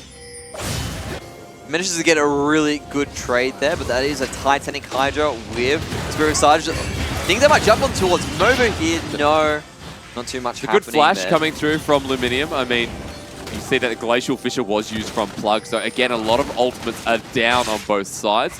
Dragon's up in a minute. And it's just Alpha Sydney stalling this one out. And they just can. They have very good scalers just through Ziggs, just for Fiora. They're more than happy to continue stalling this game out and just saying we will win eventually just with raw power. Legacy Genesis are the ones that need to make a move. They need to find the 3. Alpha Sydney doing a great job between the Ziggs, between the Gragas, and with Karma as well. I mean, Luminium doing a good job there as well. Just holding off on that 3 and just allowing this 1-3-1 to work. Just not giving in to any real aggression that Legacy has. And they don't have the chance to do so. They're just spread thin every single time. Well, Alpha Sydney have pushed up that bottom lane, Froggadog mainly. 15 seconds left on this Dragon timer. As you can see, a Cloud Drake will spawn. But it could potentially be the 3rd elemental for Alpha Sydney. And 33 minutes in after this one is taken, it will be the Elder Drake. So another win condition on the board, another moment. Chaz is actually getting pinched here. Plug will get the Winter's Bite. Ultimate there, Redemption, the flash, jumps over the empty turret. God, parkour just saves this guy now. Like, old Talon was dead. That was it. See what I mean? It's a bit obnoxious. Now imagine the fact that you catch him and he's tanked. It'd just be so annoying. Froggadog is actually going to solo the turret here. And as annoying as Chaz is, he can now freely potentially look for this fight or go back up into the top lane. Legacy Genesis, their heads between their legs, not really sure what to do. You get a couple of wards on Baron. Alpha Sydney have the liability, or at least the potential to back off. Dragon was stopped by Froggadog, so interesting. I think he thought that there might have been a Baron attempt going through there after they forced Chaz out. Had to use his flash away, so put him in Didn't have teleport as well, I guess. Yeah, exactly. A bit more of a risk. So they think, you know what, just stop what you're doing, get over here. We don't want to lose the game because they managed to get this Baron. And do it again. We can start again. And oh, never mind, he's decided to walk off. Let's do it. One Froggadog. It's just a dragon, mate. Step it on up. No, there's minions, man. Dude. Don't worry about the minions. Yeah, true that. I'm greedy as well. Look, I mean, Froggadog has been ahead the majority of this game, if not all of it. Has, now that he's got Black Cleaver, he's got the Spirit Visage. Looks like he's going for another lifesteal item as well. Probably Bloodthirster for the Fiora, but Froggadog is level 17, and that is a scary concept. In these fights, he's going to be massive. But not to take anything away from Rumby, but it has been the better pickup in this top lane so far. And really, Legacy Genesis did miss their opportunity then to really make a fight happen. You saw them commit onto Chaz. They jumped at him. There was no pressure anywhere else on the map, so that if they did manage to get that pick there, that would have opened up a lot of options for them. But as Chaz managed to get away, Alpha Sydney were able to regroup themselves, get their formation back into play, and now Legacy Genesis are scrambling again to stop all this pressure Alpha Sydney are putting out. Okay, Alpha Sydney still leaving Froggadog in this bottom lane. You can see that up top, Chaz is sitting in the brush, going to do the 1-3-1 again. Rumby just relying on his Shadow Dash to get the taunt, to get some damage. Grand challenges here, looking for the kill under turret. Will flex his muscles here, out of mana. Good Shadow Dash, the turret gets some good hits, but does find the Vital. The 1v1 from Froggadog is massive right now. Petrifying Gaze, flash from Harry. Redemption's going to come down. Chaz looking for the kill, gets the passive, gets the proc, explosive cast. The Ignite's on him, he's so close, but he has to ghost away and will live another day. And this is where it starts to happen. The pressure has been put onto Legacy over and over again, and they're finally starting to buckle. And this is what I meant, Alpha Sydney. As time goes on, they'll start to win. They're going onto the top turret now. Oh my god, that damage is filthy. The satchel charge to finish it off. Even on the inhibitor, that is slowly going down. Make it fast as it finally finds its demise. Chaz is one more hit from a concussive blow. They find it. They use the ultimate from Lucian. The culling does a lot of damage, but not enough. Concussive blow saves him once again. They're fighting back. Harry picks up the kill. They're looking for the chase. Lucian flashes. Aldoric is nuts. But 2 kills off the back end of that is a good trade. And you really look at that and say, but at what cost? You lost the inhibitor turret. They're going to try to make a response. We're moving towards the Baron. You don't have Gragas, which is a great opportunity for them to really make it happen, but that is one farmed Ziggs, and he's in Mega Inferno, might be strong enough for it. Teleport down bottom though, so this Baron has to be secured. No, you got to be joking. Very, very close, but Aldoric picks up the Baron. Meanwhile, down bottom, Froggadog is going to get this turret and open up the base even further. He needs to run away. He's going to have home-guarded Legacy members running straight towards him. He's going to be able to get out of there. Does have that edge, right? Perhaps now he can go pick it up. after he finally, I think they do decide to go for it this time. And now as time goes on, really is a good trade for Legacy. They've got the Baron, they've got the ability to stop the 1-3 they can keep the pressure on now. This is their chance to just really push it towards the mid lane. The game was sitting on a knife's edge, and Legacy Genesis have had their base corrupted and destroyed. That bottom turret is down, inhibitors open, top is destroyed. Rumby now has to split against a siege minion wave, against that broken base. Legacy Genesis have not performed as we've expected, but Alpha Sydney have stepped up to the gun, taken the game away from a knife's edge, and just sharpened the blade. We now continue and see where can Legacy Genesis take this Baron.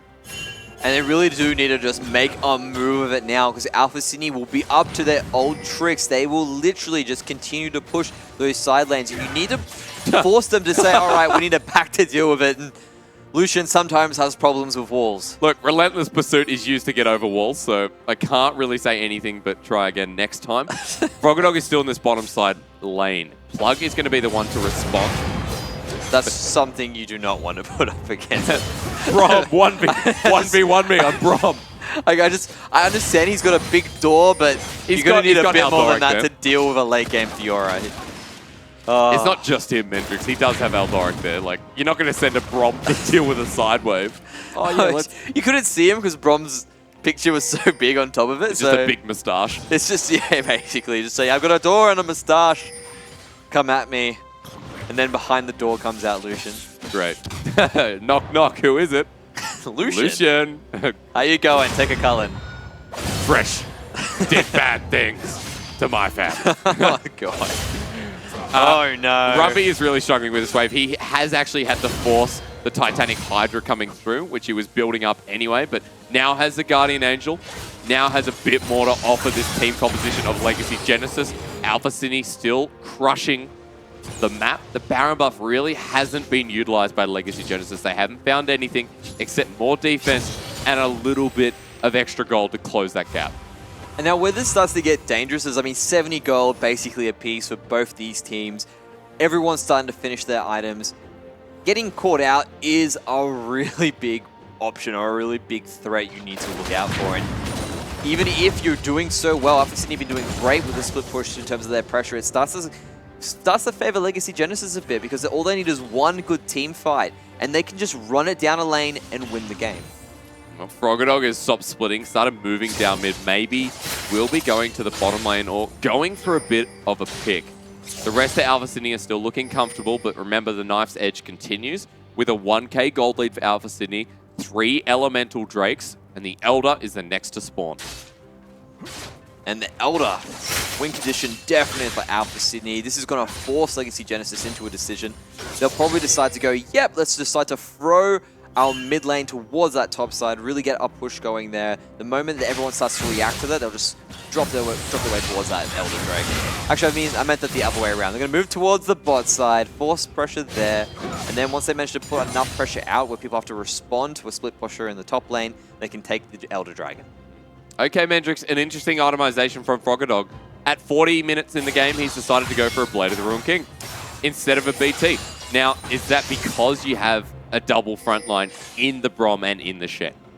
That is one of the reasons for it as well. It just allows you to shred through that much quicker as well, especially with how much HP this Shen has managed to stack. I mean, Titanic Hydra has a lot of HP just inbuilt into that item, so you do need it. They might have found Babip though. Or maybe Babip found Chaz as the ultimate comes through. Stand United takes a bit of damage, but just leaves top inhibitor open for Froggadog. That is not what you want. No, that is not what you want indeed, but they're going to try to get him dead because of it. Redemption's there, looking for the final bit of damage. He does find it. Grand Challenge not even used in the end. They will pick up Froggadog, but the cost is the top inhibitor and maybe the bottom. They will be able to defend the situation. They find the taunt. Okay, Chaz is there. Explosive cast culling. Nice Glacial Fissure knocks up Chaz. Doesn't really have an escape just yet, not near a wall. Babip will pick him up. Now Legacy Genesis continuing to look for that pick. But they can't chase up. And now they might have dibs on that Elder Drake. So Alpha Sydney just continuing to push on the sides. They're getting the objectives. They managed to put the pressure out, but it's going to be hard to crack Legacy when they manage to group like this and get the kills off the back of it. They're actually up now in kills. Alpha Sydney may have that map control again, but it's still not the most. They needed to get at least an extra inhibitor out of this because Baron's open, the Dragon is coming up now, and you want to have pressure everywhere just to get them as free objectives, not something you need to worry about in a Smite battle. And look, honestly, the gold here is quite disgusting. I mean, that is 2,700 gold. It is a split-pushing top laner versus a utility tank top laner, so I understand the gold difference there. If it was a little bit different, we would be harping on it more. The one big point here is Babib, because he's Flame Horizon Mubu. And Mubu has been Flame Horizoned. This is the second time round, I believe, that he's been Flame Horizoned in the jungle. So farming is really not his strong suit, and I guess going against the Graves is an important note, but it's just a little bit sad sometimes, Mendrix. No, the important note is he's level 16 this time. Last time he got Flamed Horizon, it was a level 17 or level 16 Graves against a level 12 Ranker. That's exactly right, yeah. That's the important point to note here. Regardless of whether he's down that much CS, he's still relevant, and that's what matters. Okay, so Mubu, I mean, has been improving over the split, and this is a great case scenario to say this is what he has become. Relevant versus not relevant at the start of the split. I mean, it's a massive difference. Legacy Genesis here, they're looking for a pick in this brush, hoping that Alpha Sydney walks into it unknowing. But they will back off. They're going to leave the waves to Alpha Sydney and hopefully maybe contest this Baron, which looks to be Alpha Sydney's priority. They can go for a Legacy here, though. We're trying to basically get this instead. This is a nice sneaky move. Baron. The question is, will they be able to trade this for it? They're running straight towards it now. They do get the Elder. Baron is going down very fast, but can Alpha Sydney get it and get out? Trade off Baron for Elder. Doesn't look like Legacy Genesis will contest. Remember that Alpha Sydney had the more elemental Drake, so I'm not sure if it's worth. Let's find out which was better. I don't think the trade is worth, but I understand why Legacy went for it. They probably decided, you know what, we can't actually fight them head-to-head in this situation. So let's just move straight towards that Elder Drake instead, because if they get that, that's definitely game over. Whereas with the Baron, at least it's us just holding onto pressure and they can't fight us. Oh, Chaz, there's so much gap close, so much mobility. They do find a bit of damage, but Chaz just has to ult back away, and it's starting to become the idea of Chaz not being as relevant anymore as a Talon assassin. Alpha Sydney need to get into their lanes. They need to get into their formation. That's why you have the Baron. You cannot fight against an Elder Drake. That's the big advantage of it. If they try to go head-to-head, even though it's only 2 Drakes against 3, that's still more true damage burn. You're still getting a bit of a buff in terms of having that extra Drake or having those Drakes with it. So really, it's just a matter of Alpha Sydney now waiting out these Elder Drakes and then continuing their split push. Well, Rumby has to defend Alpha Sydney now, using the Baron as a 4-man mid.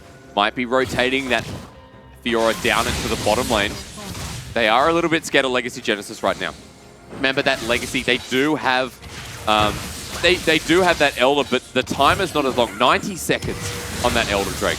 Baron is a lot longer. 3 minutes on Baron, Mendrix, is that correct? That's correct. So the time difference there, all they have to do is wait and then potentially go for a fight. And really, that is what they're doing now. And good job to Alpha Sydney for recognizing that and deciding, yep, our buff lasts longer. Yours is more dangerous as a team fight. We're just not going to fight. We're going to keep the pressure in the lanes, continue doing what we've been doing the entire game. And it is like you said, it is quite scary at this point because now one mistake, one mishap will be the game. Everyone's at that point where they can literally just run down, have their tank the turret, and then win off that. Well, honestly, everyone's at full items just about now. Gold lead doesn't matter, but for the purpose of competition, neck and neck with both kills, with the gold, and potentially now looking for an engage. Chaz has to ult once again, not really on a big cooldown, but you can see, I mean, still the gold disparity between the top laners is just growing and growing. 20,000 gold. I mean, love to see the damage charts at the end of this game. I feel like Chaz has done a lot, but Remen has just been this consistent threat that Legacy Genesis, and they look like they've really struggled with this pick. I agree, they have struggled, and to be honest, what Legacy Genesis has done is actually hold on. They buckled it under pressure, which is why they find themselves in this really bad situation now, but they still managed to hold afterwards, and they might be jumping onto Chaz. Now, Chaz doesn't really do too much damage against Rumby, but he is going to take the Baron minions. Chaz keeping the pressure.